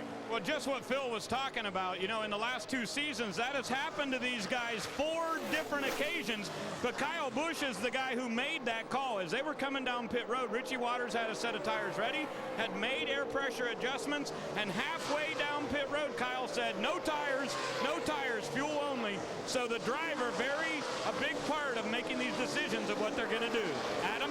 And the driver very involved in the 13 camp as well. I'm talking about Johnny Sauter, his crew chief, Joe Shear Jr., as soon as the caution came out, said, come down pit road. We're going to take fuel only and make an adjustment. We will not get tires. Johnny quickly came back at Joe and said, what if we go on a long green flag run? We could be in trouble. But Joe stayed the course. They got tires only. They gained some track position, and not too far behind him, David Starr in the same category. We're going to have to keep our eye then on Johnny Sauter as far as fuel and how many laps they can go when they may have to come back to pit road. Could be under green flag condition just to fuel the truck. Again, it's just that's what I love about this series. It's all kind of scenarios going on here. Tires, no tires, fuel, no tires. You know, it makes it very, very interesting, but also makes it very, very difficult to figure out what to do. Ron Hornady going by that 13 of Johnny Sauter. Matt Crafton still in front of the 13. Hornady trying to lock up that owner's championship. Kyle Busch has dropped back to the second spot. Kevin Harvick back in front of the field. He's got 0.6 of a second on Kyle Busch.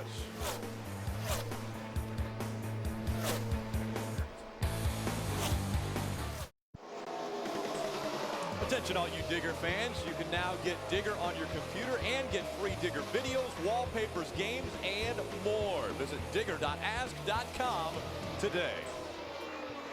How come you didn't say boogity, boogity, boogity when we started?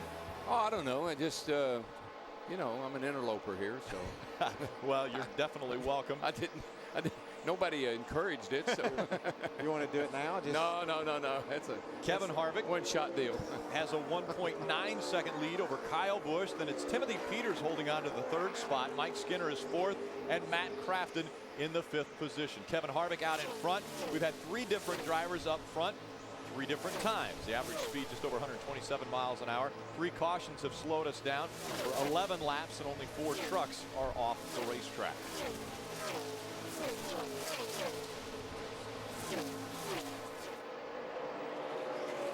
So Kevin Harvick holding on to almost a 2-second lead over Kyle Busch. Some of our crew had some fun. They went down under. I'm sure they'll have some fish stories like Michael and, well, maybe even Daryl will have tomorrow. The Daryl Gwynn fishing experience. We'll be right back.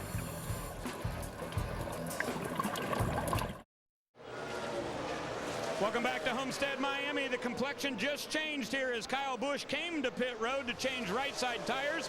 The Goodyear representative down here looking at it, and guys, you can see on the inside of this particular tire a big cut right here. Kyle had come on the radio and said he expected cords, but I'm not exactly sure what happened there. They did go with rights only, though. A big discussion between he and Richie Waters whether to decide whether or not they should do 2 or 4 tires. And again, he mentioned they only did right side tires, trying to stay as close to the lead lap as they can. Yeah, but I think he corded that right rear. Yeah, it was definitely corded on the outside edge, but yet Ray showed us the cut on the inside of the tire. But right now, Kyle Busch is the lead guy to get the lucky dog if the caution were to come out right now. So I think it was a good call only putting 2 tires on to keep as much track position as he could, knowing he's going to go a lap down anyway. What if he had to come back to pit road? Like right now. Oh no. Too fast? Like right now. No, like speeding up pit road? I'm not sure what the problem is, but the black flag is getting ready to come out. I believe when I come down pit road, can he get his left stand? Yeah, he can. I believe I do that. So the 51 was posted. The black flag comes out for Kyle Busch, adding insult to injury now after the right rear tire goes down. Apparently he's outside the pit box. Or maybe they didn't get the tires back to pit wall soon enough. When you change 2 tires, that's a chance you take, not getting your tires back to the pit wall before the truck takes off. Just keep an eye on it now. The right rear tire is the tire in question. See, where was it? Oh, the guy's see him holding the tire. He's holding it. Oh, and he fell. Yeah, the tire fell on him. You walked on him, Jeff. Wow, that was close. Yeah, the front tire got back around to the pit wall side of pit road, but the rear tire didn't do it. I would have to kind of say, well, they were trying to get it back. The guy fell down, so yeah, rules are rules. Here comes the 88 of Matt Crafton to the outside of Eric Almirola. Now it's Timothy Peters that has moved up to the second spot, and we've been talking about the fact that he is moving up on Kevin Harvick as well. The last 3 or 4 laps, Rick, he's been a couple tenths faster than Harvick. Yeah, he has. Got a fast truck that really looks like it's handling well for him. Good battle for third. We saw for a moment Matt Crafton able to get by the 15 of Eric Almirola to take over the third spot. There's Eric Almirola. Surfaced right back up in that top 5 like he has ever since he took over that truck. He got that grill and that nose fixed. Yep. He's good to go now. Ray Dunlap. Guys, we've talked about Timothy Peters and just how good they've been all weekend. No question about that. Early on in the run, he was extremely loose, but our last round of pit stops that happened there at lap 59, they took right side tires only, so a track position play by the guys down in that pit, and it has certainly worked out. Peters up to second. He says the truck is much better from the adjustments they made on the last stop. 51 back on pit road now. Again, he was black flagged. This is a pass-through penalty. But would you take advantage of this and I don't know. The bad news is he's gonna be 2 laps down anyway. He ducked left but stayed out on the racetrack or on pit road, and so he continues on and will head back to the racetrack. I don't think after thinking about it, I don't think I want those left sides right now. He knows Timothy Peters. His team knows Timothy Peters took it 2 tires and has run straight to the front. So I want to try to minimize my damage, come down pit road and get off as soon as I can. Take the medicine. And one thing that Richie Waters is watching our scoring monitor, now Kyle Busch was the only 1 lap down truck. The rest are 2 laps down, so Kyle Busch still has the possibility of getting that free pass. I think part of the confusion in the pits there, they didn't know he was going to come in. You know, all of a sudden you're in turn 4, you got a flat tire coming down pit road. It just kind of sometimes will rattle the pit crew just a little bit because they're not prepared, and then they make a mistake. Remember when we showed a little while ago that owner points were dead even? Well, look at the difference now. See Mike Bliss having a problem on the back stretch. He slows quite a bit on the back straightaway as he will try to make it onto the access road. Not a good night for the 025. So Bliss will make it onto the access road. He will leave the racing surface clean. Right now, Rick, Mario Gosselin is about a half a straightaway ahead of Kevin Harvick. But Kevin Harvick is only about 15 truck lengths ahead of Kyle Busch. So Kyle Busch now with those fresh right side tires may be able to drive by Kevin Harvick to get to 1 lap down. But as you mentioned, if Mario Gosselin gets 1 lap down, then he's going to be in line for the lucky dog, and Kyle will be a full lap behind Mario Gosselin. Yeah, so if Kyle needs a caution right now, he's this second. He's going to get 1 of his laps back right now if the caution falls. But if Harvick gets to Gosselin, then he won't get that lap back. You get him back to 1 lap down, then we got us a race again. If he can get in front of Kevin Harvick right now and get to 1 lap down, and then the caution comes out even after Mario, then he still will be in position for the next caution to get the lucky dog. Right now they're running the same speed, Kyle and Harvick. Kyle Busch 2 laps down, though. We'll be back. Welcome back to Homestead, Florida. Beautiful views shown to us by the Goodyear blimp. Our aerial coverage provided by Goodyear, the official tire of NASCAR. New Fuel Max tires help you have a winning fuel strategy. Green flag conditions continue, and problems for the 16, Adam. Right front tire going down, so they come down pit road, they'll get 4 tires, and then they plan to come back for fuel because they will have to do that to make it to the end. Now, if it stays green, this thing will cycle through, and everyone will have to come down pit road. But an issue on the right front tire for Brian Scott makes an unscheduled green flag stop, and if we get a caution, he will no doubt be done. And he doesn't need to come back for fuel right now because he knows that'll cost him another lap, and he pitted last on lap number 60, so he can go till probably 110 or 115. That's another at least 10 or 15 laps. He does not need to come in now. Look at that battle right there, Phil. That's significant. The reason being, there's your leader, Harvick. 2 laps down is Kyle Busch, just a couple of truck lengths behind Harvick. Mario Gosselin is 1 lap down. Kyle Busch needs to get around Harvick and get himself to 1 lap down if he has any shot at all at contending for this win. That's the absolute only shot he has. That's the only shot he has to get to 1 lap down, and then the cautions could help him get back in contention. Well, the 2 tires haven't seemed, his truck doesn't seem to like that because he hadn't been as fast as Harvick on most laps. Plus, I got to believe the driver might be a little perturbed right now, and that might have a little something on how he's running. Or maybe a lot. Maybe a lot. He's going to need 2 cautions as well because Mario Gosselin's going to get the first one. Well, he could probably, it just depends on when it flies. If he could get around Harvick and Gosselin, he's got a track to make up. He's got a track to make up. To go by Gosselin, so it would be difficult there.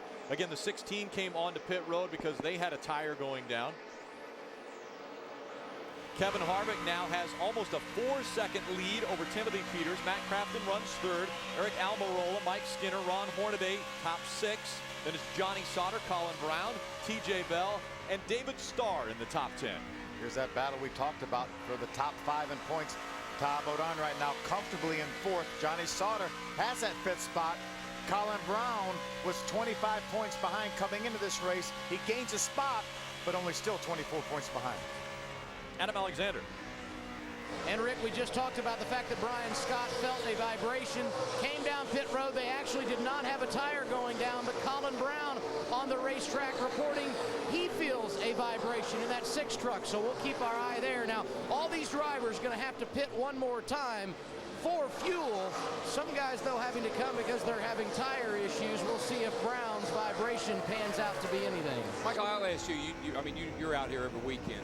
What is it with all the tire vibrations? I mean, what is it every week that somebody's, oh, I got a tire, and sometimes they go away, sometimes it's a loose wheel.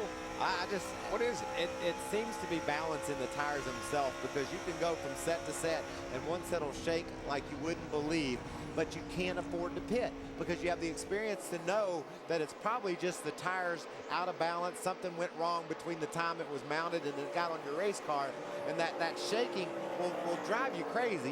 You'll promise yourself it's going to blow out, but you just have to put up with it until you put another set on, and then that vibration goes away. So there's just some inconsistencies in the way the tires are mounted, and then when they get on your car, the balance goes away. So one of the things I always wondered if it was the interliner. We didn't used to let much air out of the interliner. You kind of had a set number you had to keep it at. Now they let the interliners way down too, and that thing gets to shake around inside the tire. The only thing that I'll tell you, Daryl, is they start shaking. Yeah. As soon as you put them on, they're shaking, and they shake all the way to when you take them off. That's crazy. And Colin Brown in the 8th spot. 30 laps remaining. Kevin Harvick out in front. He's got a 5.8-second lead now over Timothy Peters. Yeah, Timothy was charging on Harvick when they went back to green flag racing, but now he's fallen off. His truck's gone away a little bit on him. And no, we're going to have another round of pit stops. We have 29 laps to go. These guys cannot make it all the way, as far as the guys that have not been in the pit since lap number 60. Would you gamble and only do fuel? Oh yeah. It depends on how many laps are to go. If it would get me some track position, I would. The green flag stays out. I think you got to do both. We've seen Kyle Busch wear a tire out. We've seen guys have some problems. I think if it stays green, you're going to have to do both. Running out of laps, buddy. We're only 20-something to go. 29 laps remaining. Some trucks have been around, and some have been dominant. Kevin Harvick in front of the field.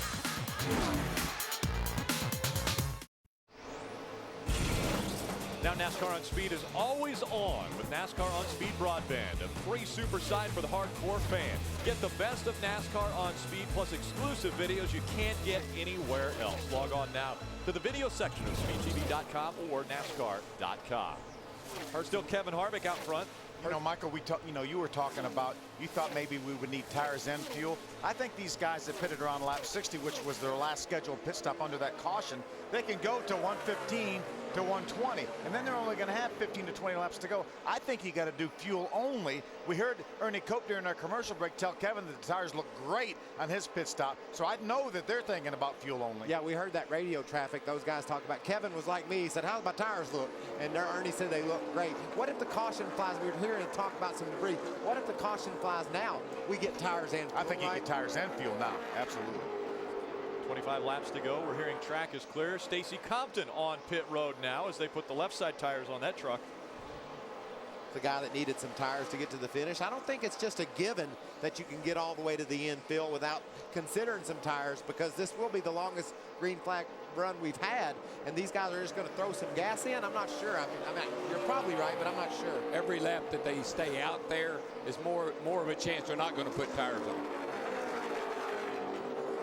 Looks like here comes the 88, I think, on pit road. Crafton.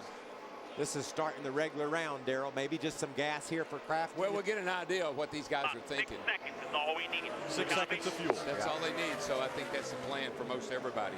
I think you have to take a gamble that your tire wear is okay, that you haven't corded those tires right.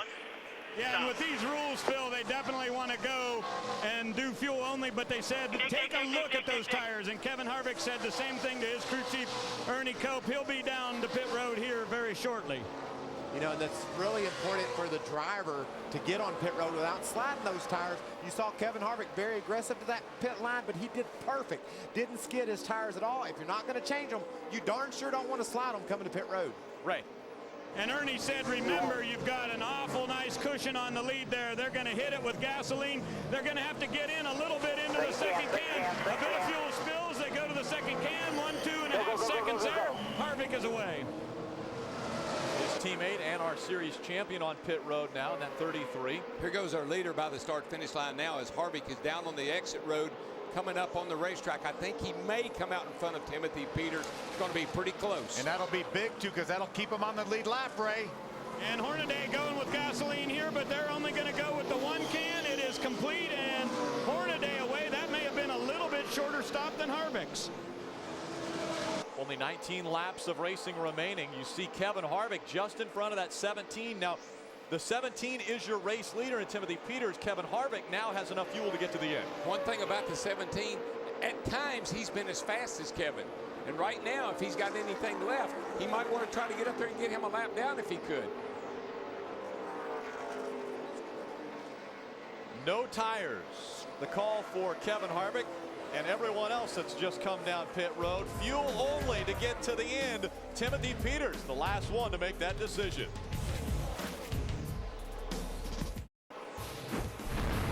The NASCAR Camping World Truck Series is presented on speed by the Ford F-150. Not just a pickup truck, it's a Ford F-150. With the 10 truck turned off the racetrack onto pit road sideways. And I thought we were going to have a caution, but he saved it. That damage on the right side of that truck early on in the race. James Busher got up into the wall. Watch this, Mikey. I mean, when I said, whoa, I was looking right at him. He comes in here. He was heading for the wall. Looks like he might have possibly not got that thing down to pit road speed as well. He might have more problems coming. Kyle Busch also on pit road. He was 2 laps down, though, right? Yeah, an incredible amount of aggravation for Kyle Busch. He's been on the radio talking it over with his spotter, Jeff Dickerson. He really had planned on parking this truck and not finishing the race. Jeff said, that's not what we came here for. Kyle said, I came to win, but they talked him into staying out there and completing the rest of the event. Little splash of fuel, and Kyle back to the racetrack. There's your leader, guys. Eric Almirola still hadn't stopped you guys, and this will be a bit of an advantage for him, Phil. When he does finally stop, he'll need less fuel, exactly, which means less time on pit road. Almirola is 25 seconds in front of Kevin Harvick. So Harvick is actually still on the lead lap. Timothy Peters running second behind, well, running third right now behind Kevin Harvick and Matt Crafton. Those are all still trucks on the lead lap. Look at Timothy Peters' time, though. A 34.20 to a 34.40 on Harvick. Gained 2/10 of a Made second. a couple of tenths up right there, guys. Here comes Eric Almirola. He makes the hard left turn. He has to come onto pit road. That will give the lead back to Harvick, though. We're going to have us a race here before long. That 17 is coming, boys. Timothy Peters with a quicker stop than Kevin Harvick. A splash and go for the 17. And so he closed the gap. We saw Brian Scott come to pit road a minute ago, or a little while ago, and get tires. He just flew right around Harvick. So if this caution flag falls now with just a handful of laps to go, guys are going to have some serious decisions about what to do on pit road. And we'll see if we cycle through our pit stops. Eric Almirola has been on pit road. That means Kevin Harvick will be up front, and we're hearing that Eric Almirola was too fast coming onto pit road. It looked like he was hauling when he came down. But only about 0.8 of a mile an hour. 50.08 is what we're hearing in that first segment. I tell you, here comes another guy that's making a big run here at the end. Is the 88 truck. He's coming up here in a hurry. Matt Crafton running fourth. That time by Kevin Harvick ran a 34.42, and Timothy Peters on almost half second slower than that. So Timothy got hung up behind some lap trucks and actually had to pull back in line, so that really slowed his momentum down. It did, because he had a good run going on Harvick until that happened. Inside the final 10 laps of racing of the 2009 season, Kevin Harvick looking to be a back-to-back winner in the Camping World Truck Series after winning a week ago in Phoenix. Hey, remember, Timothy Peters only put 2 tires on right sides back on his lap number 59 pit stop, so he has the same left side tires that have been on since lap 33. Wow. And also remember this, Harvick is going for a 3-peat here. You know, if he wins tonight, got a shot tomorrow, and certainly Sunday. There's 9th and 10th. Ryan Newman is driving Harvick. Oh, is he driving the car tomorrow? No pressure from behind. I wonder why everybody was shaking their head. I thought you were telling me wasn't any way you could do it. Did you feel like you were out on an island when you were saying that? Ray Dunlap. Anytime people start shaking their head and looking at you, you know you're in trouble. Ray. Guys, just to let you know, the last truck down pit road was the 15 of Eric Almirola, so they needed the least amount of fuel. But NASCAR just came on the radio and said too fast entering, so you're going to have a pass-through penalty. So they had a great run going, but this penalty going to take it away. So the 51 and the 15 tonight, both with hard luck here at Homestead. Adam? A moment ago, Ray, Phil pointed out that Timothy Peters, riding second, has only gotten right side tires since he made his opening pit stop at lap 33. I can one-up that. Johnny Sauter in the 13 running ninth, you see him left to your screen, has gotten no tires since they took 4 on that opening pit stop of the night. He's trying to nurse it home. He's got only 7 laps more to get it done. The fun sand might not be so fun handling here in the final laps of this race. Mario Goslin at MyTireMonkey.com. Number 12. That strategy, Rick, has him 8 points to the good right now over Colin Brown. He's up in the 5th spot in points. Exactly. Colin just needs a couple more spots. He's only, right now, he's being shown 3 points behind Johnny Sauter. One more position. Got to get one more position. One more position on the racetrack will put Colin Brown in that 5th spot and be on the stage for the banquet Monday night. Well, where's Colin running right now? Colin's in 5th. Yeah, that would be enough. One position. He just needs to get up there and pass Skinner. But that's going to be tough to do now. He's being shown 6 points behind, or Johnny Sauter losing one more position. Well, I think that's a better option right there, because that 88 or that 13 is on out of tire. And you see the 33. The 33 is a couple of seconds behind that 13 truck, and that's 4 points a spot. So that's enough to do the deal too. By 1 point, it would be. I knew we'd have us a point battle of some kind tonight. Again, the owners one pretty much determined now. Kevin Harvick Incorporated will grab another owners championship. Oh, trouble on the back straightaway. Problems on the back stretch, up into the wall. I think it's that's the 39, Ryan Sieg. Caution flag is out. Caution flag will fly with 7 laps of racing to go. Oh, wow. What are we going to do now? I'm happy. I think we got to think about tires. We've got to think about tires. These guys are running close to a couple of seconds off what they can run on new tires. We only have 12 trucks on the lead lap. There's not going to be a lucky dog. Right side tires on. That Peters is still on his original left sides from lap 58, and his times are good.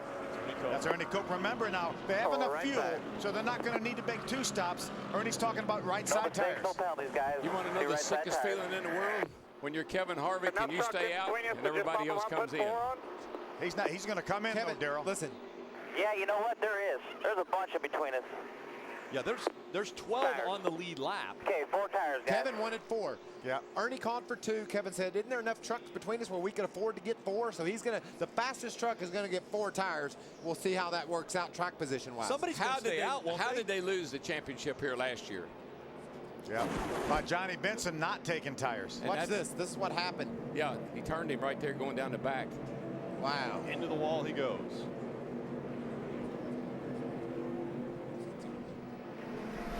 Looked like that 39 truck was just trying to squeeze back up in line, and James Fisher was in that hole and didn't let him have the space. They fought over that all the way down the back till they got down the 3rd turn, and then he finally hooked him. Hey, guys, we've got a lot fewer laps in this race. Our telemetry was incorrect on the screen. We only have 4 laps of racing to go. Wow. I do not understand this. They're making a huge gamble here by coming onto pit road. Some guys are going to stay out, Adam. I guarantee if I'm a 17, I'm staying out. And a 17 is staying out, Adam. But the 6 is coming down. I'm talking about Colin Brown. They really debated on what to do. Mike Beam, the crew chief, said, come on down, let's get some tires, but they are going to do right sides only. And he has to wait a long time to get into his pit stall because they were so far behind the leader under the green flag. Right sides for the 6, Ray. Well, this new generation truck for KHI has certainly been dominant, no question about that. Will there be enough time in this race for 4 tires to make a difference for Kevin Harvick? He'll go back to the racetrack. Ron Hornady coming in also. Looks like they're going to do tires on the number 33. They got enough laps left, guys? I don't see it. Yeah, Harvick's going to win this race. Well, the problem, Timothy Peters stayed out, which was a great strategy, but everybody else came to pit road. And Harvick is the first guy off pit road. He's going to line up right behind Timothy Peters. He's going to pass him when we get to turn 1. Right there. You took off. Now the coaching begins. You are wearing them out. It's going to be a green-white checker finish here at Homestead. It's a great gamble for the 17, though, because if they drop the green flag and we have to go right and we have immediate caution, game over. Oh, absolutely. That's right. That's right. And remember that Timothy Peters, when they made the call, they didn't know that everybody was going to come to pit road either. I told you that was the sickest feeling in the world. They just wanted 1 truck. Just give me 1 truck. Give me a cushion. Give me a cushion. Somebody restart behind me and keep those fresh tires right off my tailgate. Yeah, but they didn't get it. Give me that buffer, and he didn't get anyone. Now, again, Timothy Peters won earlier this year. He was looking to make it 2 wins on the 2009 season. it's going to be tough now. But how about great pit work by Kevin Harvick's guys, Ernie Cope's guys, to get him off pit road? What's going to happen with this mess? Oh, wow. That battle for fifth that we talked about. This mess. That's 3 points, and I'm talking the difference between being able to stand up on the stage Monday night and maybe not even getting invited. Or you don't even draw an invite. Hey, you can go to Ray's party. On Tuesday. That's right. We'll go to the Tuesday party. Ray Dunlap. Well, guys, I'm not sure where I'll be Tuesday, but I think Kevin Harvick's wanting to go to victory lane, and they're saying good call on changing the tires. That's a look at the right front. A bit of cord showing for the number 4. So Kevin Harvick putting 4 tires on and ready as we're going to go green, white, checker. Oh, this is big because of what Darrell said. The restart, single file, everybody lined up. If there's a bobble and somebody gets together and the caution comes out, Timothy Peters wins this race. Only one try at a green, white, checker. And when you're on hot, old tires, they pick up a lot of debris, man. Somebody back in here spins the tires, gets run over from behind. Caution. Guys, I think Kevin Harvick may pass him before we get to turn number 1. Well, he may, but I think the problem's going to be on the initial start. At the start-finish line. That's right. So we will have 1 attempt at a green, white, checkered finish to end the 2009 season. Can Kevin Harvick get by that 17 of Timothy Peters and make it 3 wins on the 2009 season and back-to-back wins after that win in Phoenix a week ago? Timothy Peters looking to make it his 2nd win of his career and 2nd win in 2009. We can't rule out guys like Todd Bodine or TJ Bell, Mike Skinner, all on the lead lap. 1 to go here, boys. And no matter what happens to Timothy Peters, you just think about him working out of a 2-car garage behind his house a few months ago, and he's come from 19th in the points and leading the race tonight with a shot to win. And what about Martinsville? I mean, that kid's from there. I know it. Wasn't that great? That was the coolest win of the year. I loved it. And here he is at the season finale in a truck, like you said. He didn't even know he was going to be riding around in this truck here in Miami, and he's sitting out there in the front to take the green flag on our only attempt at a green, white, checkered. But the only prayer he has is if the caution flies, because Kevin immediately. Let me tell you what, I'm going to go home and buy me some new struts. Some strutmaster.com. That's right. I'm going to get me some. Well, I'm going to get me some more boots. Kevin Harvick. I think the boots are going to take the struts here in a minute. You're going to start boot scooting here in a minute. The Georgia Boot Chevy Silverado of Kevin Harvick, again running in the 2nd spot. His team, Timothy Peters' teammate TJ Bell right now lining up 5th on this restart. That's amazing. Top 5 restart for Timothy Bell, or TJ Bell. Now Kevin Harvick, a terrible stat that he does not want to hear, but he has never won a race in the Truck Series when he's led over 80 laps, and he has definitely led over 80 laps tonight, so he wants to break that streak. Rick, don't. And it could happen right here. This is a green, white, checkered, Rick, for the win, we know, but also for that 5th spot. Boy, there's a lot of stuff going on. And think about it.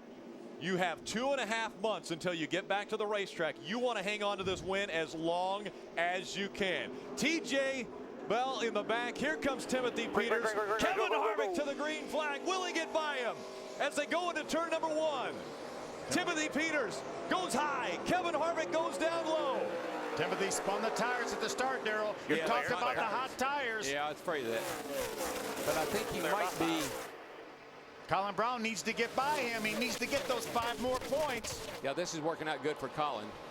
But Colin Brown still not out of this deal. Johnny Sauter's racing too. Whoa, look at that. Wow, look at the move by Johnny Sauter and Matt Crafton up the racetrack trying to get by that 6. Boy, did you see Sauter? He never lifted. Sauter tried to stay in. White flag in the air. 1 lap of racing to go. Kevin Harvick trying to make it 3 wins on the 2009 season. He has grabbed the Owners' Championship. Now a great battle for 2nd. Look out, boys. It's going to get rough here on this last lap. Colin Brown trying to get that. Oh, look at Matt Crafton's going by on the inside. Here comes Crafton trying to take 2nd away. And we know he'll drive it down in there. Here he goes. Crafton hard through 3 and 4. Coming out of turn number 4. Kevin Harvick is going to win again in the Camping World Truck Series. Freaking job, guys. That's the way to put an end to a year right there. Yes, sir, buddy. That's for sure. 2 in a row for Kevin Harvick. Kevin Harvick will be able to hoist the championship trophy for not only his driver, but the Owners' Championship has been settled. And that 5th place position looks like it might go to Colin Brown. We're going to wait to find out until the official results are out. but a great battle to the end in 2009. Wow. What a great that was fun, wasn't it? Dramatic, wasn't it? Oh, yeah, that's what I love. The strategy in this series is so cool. It gives everybody a chance. Your 2009 champion, Ron Hornady, grabbing the championship a week ago. Look, he's putting all the front brake in it, the bias. jacking the front brake in it so he can do a burnout. I hope he radioed over to Kevin and said, let me help you do that. Do it this He did a lot better than Kevin did last week. All right, here we go. Try it again. Here we go this time. Kevin Harvick down. All the way around he goes. Here goes Ron Hornady. The dual burnouts once again. Kevin Harvick gets another shot at it, and this one's a little more impressive. I got to tell you, I don't think he wanted to do a donut. He was trying to go parallel with Ron. He couldn't do it, so he said, well, I'm going to save face, and I'm going to do some spins here. Yeah. He's still going around. He's down in there somewhere. You know what? I want him to be out of the truck standing on the bed when the smoke clears. Come on, do it. Come on. Harvick gets the most improved burnout in the week. Hornady continuing to celebrate his championship at the end of pit road and into turn number 1. The smoke still around the Ford truck, the victorious truck of Kevin Harvick. What a year for Kevin Harvick Incorporated. Wins the championship on both owner and driver, wins the race. Hey, he had to wait for the smoke to clear before he could drive off. He didn't know where he was. Kevin Harvick now saluting the fans. What a great night and what a great season. Little Miami Vice tonight. Yeah, how about the battle for 5th now? We saw it come right down to the last lap. We're showing unofficially, as Kyle Busch is very, very dejectedly leaving this racetrack, that Colin Brown will gain 2 spots in the points, go from 7th to get on the stage at the banquet Monday night. And that's kind of cool because not coming back to this series next year, so we get a chance to thank a lot of people that he wouldn't have gotten an opportunity to.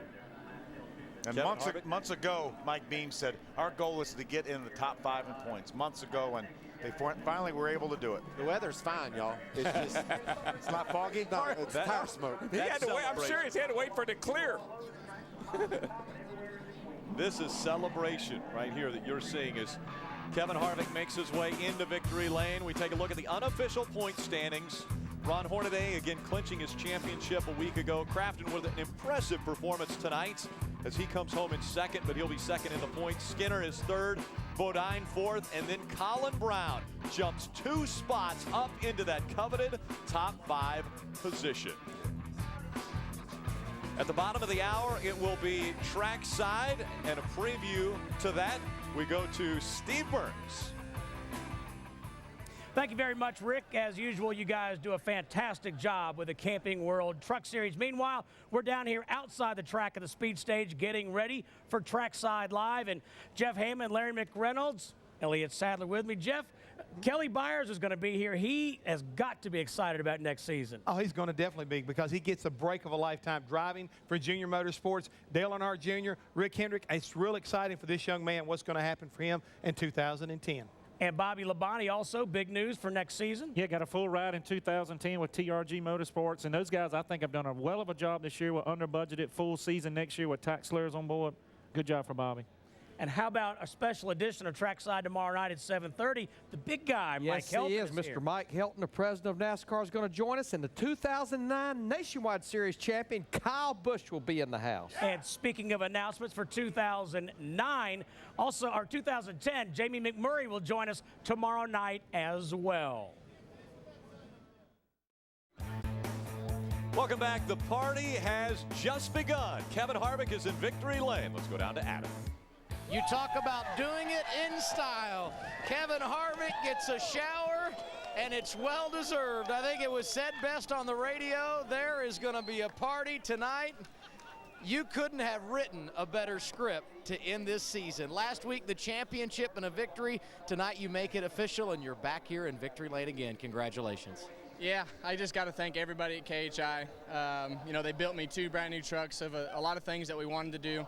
Ernie Cope and all these guys for putting a lot of extra effort into to this Georgia Boot Chevrolet. Got to thank Ream, Copart, Longhorn. Who else am I missing here? VFW. All the people who have helped us with this program and the year that Hornady's had, and to close out the season like this is really what we wanted wanted to do.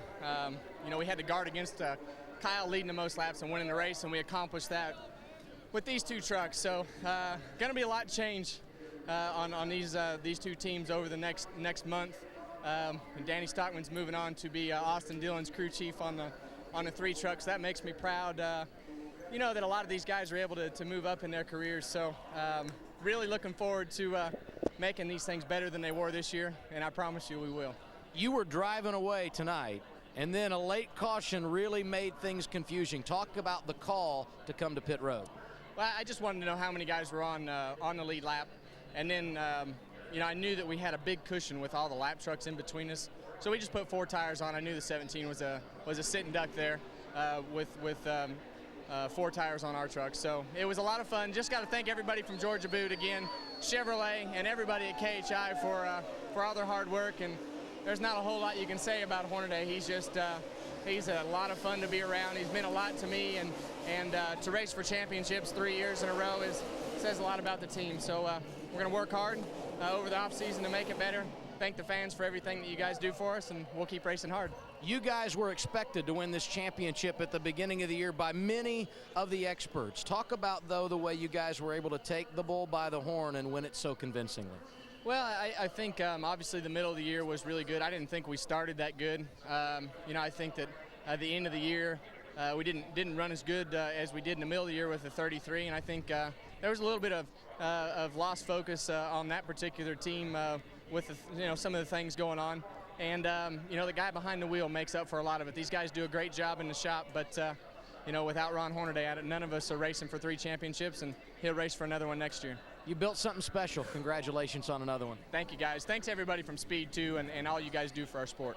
Kevin Harvick, a winner tonight, and he's going to celebrate the title with Ron Hornady. Kevin Harvick Incorporated, what a season. 9 wins in 54 starts, 30 top 10 finishes. Yeah, that's pretty darn good, too. 3 wins for Kevin Harvick in what, 6 starts?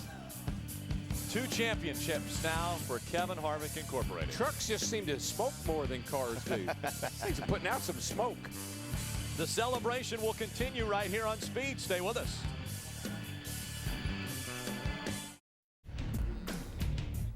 Welcome back to Homestead-Miami Speedway. Aerial coverage provided by Goodyear, the official tire of NASCAR. New Fuel Max tires help you have a winning fuel strategy. And the winning strategy for the season goes to Ron Hornady. Our champion is just in front of the stage with Ray Dunlap.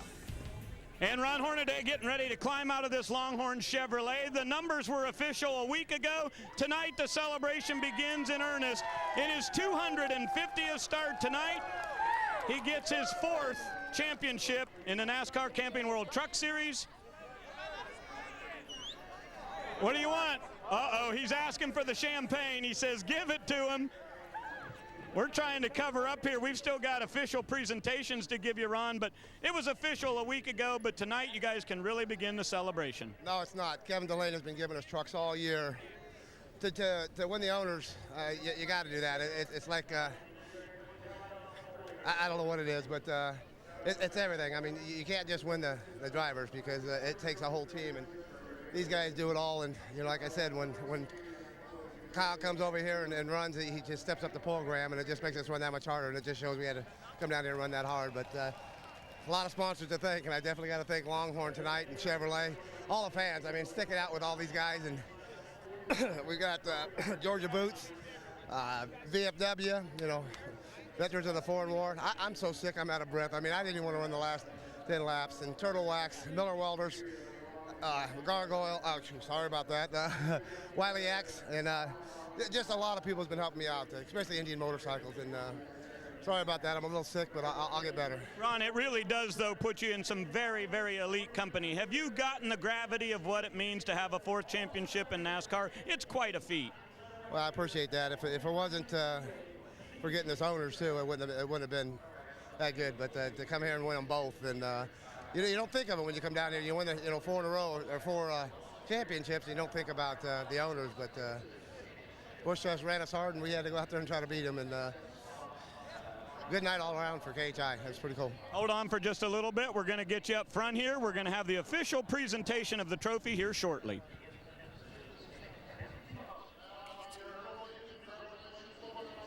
And a fitting end to 2009 for Matt Crafton. Second is where he finished tonight, second in the standings, and that really explains the kind of year it's been for you guys. Great, but never quite great enough. We say we're the bridesmaids a lot this year. And we've had it, I mean, there's been plenty of times where we've had the best truck and didn't win races, got beat on fuel mileage. All I gotta say is I can't wait until we have normal pit stops again, where we take 4 tires and fuel at the same time, because I know we've lost 2 races on that pit strategy. But all in all, I mean, pretty good year. I mean, not ecstatic about it, but definitely happy with it because we keep making progress. Duke and Ronda Thorson, Menards, Australian Gold, and Chevy, and we keep getting better and better. And that's what we're out here to do, and building new trucks this winter, and we're going to be tougher next year. You got to crawl before you can walk. Did this year lay the foundation so you can go out and win that championship next year, Matt? Yeah, I mean, we know we can. I mean, we got a great group of guys, and I mean, I know I can do it, and they know they can do it now. I mean, that's just that, like you said, crawl before you can walk and run, really. And we've proved that we can do that. We've got the consistency. I mean, like I said, just it's so tough to win these races nowadays, and we've had just a few taken away from us. And it could have been a lot different if those weren't taken away from us. But, I mean, all in all, pretty good year. A lot of what-ifs, but it has been fun to watch you grow. Congratulations on a fun season. Thank you. Thank you. Appreciate it. Thank you for all the fans for supporting us and everything you guys do for us. He'll be a player in 2010, no doubt about that. Not only second in the points, but second in this race. That's the 5th time in 2009 that he was the bridesmaid at a race. The race hardware has already been distributed. Now it's time for the championship trophy. When we come back, the victor goes the spoils.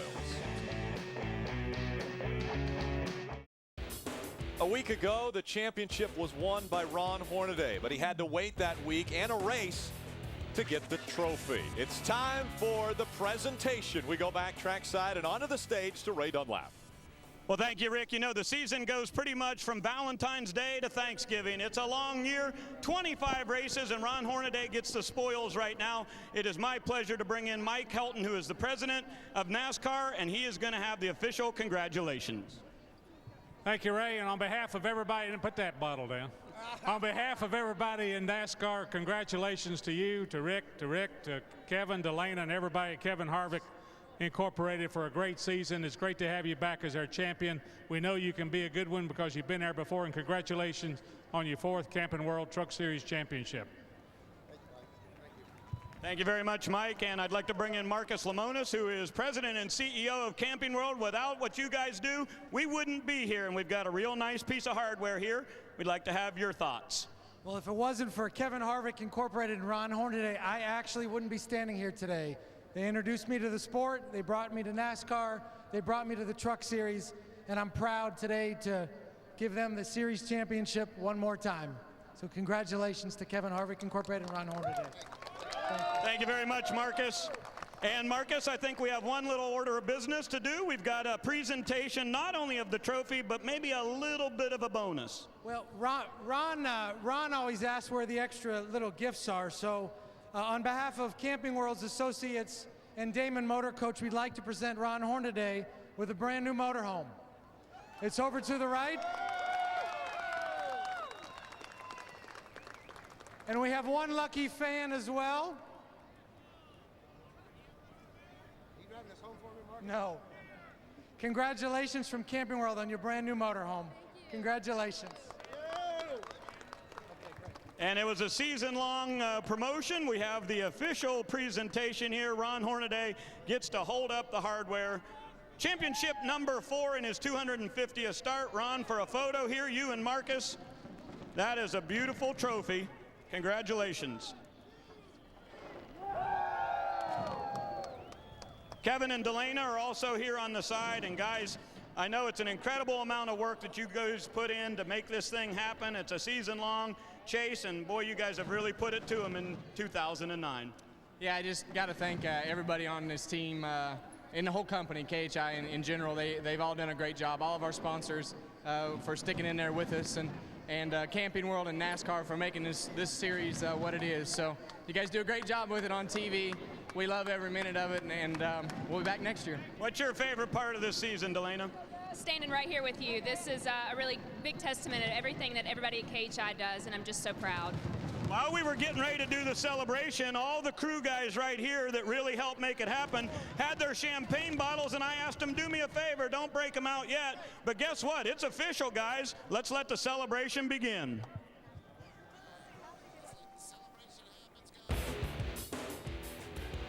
The hardware has been handed over.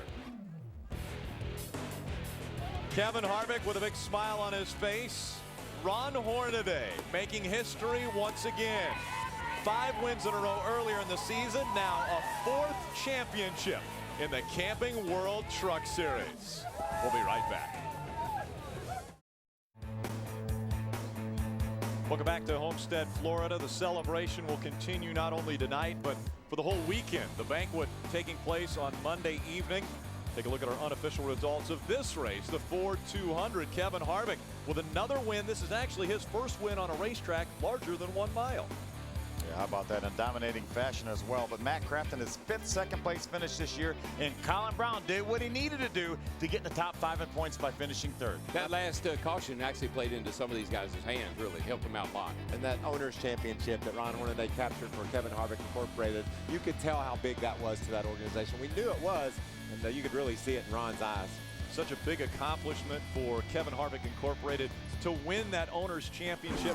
The guys, we've seen 25 races the entire year. We've been to 19 different states with 23 different racetracks. What really stands out as far as maybe the moment of 2009 for you, DW? Well, first of all, I just want you to know I was with you every week. And when you guys were on the air, I was there with you watching this series because I'm a huge fan of the Truck Series. I was from its inception, and it's because of nights like tonight, and it's because of racers like Kevin Harvick and Ron Hornady and all those guys that put their heart and soul into this. They're in it for the long haul. And they do it every week, and they do it for nothing if they had to. Yeah. And that's my kind of people. Racers, man. I love racers, and that's what these truck racers are. What I saw at Charlotte when Mike Skinner hit that wall, that scared me as much as anything I've seen. I mean, that shows you how far the safety's come in this division. That scares me even today, but he walked away from it. The run that Ron Hornady had through the summer, winning those 5 straight races, he won them in 5 different fashions. One of them, he didn't even have one of the 5 best trucks, but they had a couple restarts within the last 10 laps, and he drove around them and won the race. So just his passion, the way he raced that truck all year long, the way he built that lead during the summer, I think that was the key to his success. Yeah, and I think it goes back to last year, how they lost that championship by 1 position at the very last race of the season. They came out with a vengeance this year, reeled off 6 top 10 finishes the first 6 races. But as you said, when he got in the middle part of the summer, when he put those 5 wins together, that solidified it, and he was never headed after that. Let's head down trackside to Ray Dunlap. Well, Rick, I'll never forget being here for Ron Hornady's 4th championship. It's something I'll remember for a long, long time for sure. But tonight, Kevin Harvick getting that victory moved him ahead of Dale Earnhardt Incorporated and Hendrick Motorsports as the all-time wins. He is now 3rd on the all-time owners wins list. And I got a look at this group right here. I'm pretty sure KHI is the team to beat for the future in Camping World Trucks. Adam? I remember vividly, Ray, when we sat in Daytona talking about what was going to happen in 2009 in the Camping World Truck Series. There were a few of us that didn't believe Ron Hornady was the favorite. But it's one thing to be the favorite entering a season. It's another thing to get it done. Hornady answered the bell all season long, and tonight he's celebrating for the 4th time. Well, this season has seen the Camping World Truck Series welcome 40 new drivers into our family. 4 young men joined the ranks of winners in the Truck Series, and Rick Crawford and Terry Cook both went over 300 starts in their careers. The statistics speak for themselves, but it's the personalities that make this series year after year the best in racing. Matt Crafton was the most consistent driver on the track, but consistency alone doesn't win a championship. It was a 51-year-old veteran who won 6 races, and he became a 4-time series champion. Ron Hornady, 2009 Camping World Champion. After a great 2009 season, it's already time to start looking toward 2010. Join us in Daytona when the trucks fire up a new season on February 12th. We'll bring you all the action live on Speed. Be there.